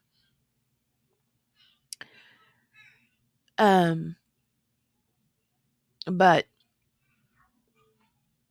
that I think I'll try. I'll try my best to get on as early as I can. So, but yeah, if we do, we'll have grounds, Billy, Billy. Oh my god. Here you go. Grounds. Mm. Mm-mm-mm. So funny. Billy comes in hot. Grounds. That was cute. That was super cute. All right. I'll be back in the morning. I'll try to get here as early as I can based on school stuff. So, comment of the day, right, Michelle? I was like, perfect timing, Billy. Perfect timing. All right. It's still like like I can feel it tickly. Anyway, I'm going to get out of here. Kiddo's starting to get grouchy. I don't know what her deal is in there. But I'm going to get out of here. Drink something warm. Yeah, I need to. I drank some water. I'm out of coffee now. But we'll be back tomorrow morning. And I'll get here as soon as I can. So we'll do a poll in the morning. If for whatever reason they end up reaching a verdict before I can get online, then we'll watch it back regardless. But you guys have a great rest of your night. I think we're having jambalaya for dinner. Yum. And it's Tuesday. So normally we would probably do and we might do tacos tonight. I don't know. I'll have to wait and see. All right. I love you guys. I'll see you in the morning sometime. Love you, mean it. Make sure to hit the thumbs up button before you leave. Subscribe if you're new. Hashtag replay in the comments down below if you watch this on the replay. All right. Yeah. Stay warm, everybody. Have a good night. Bye.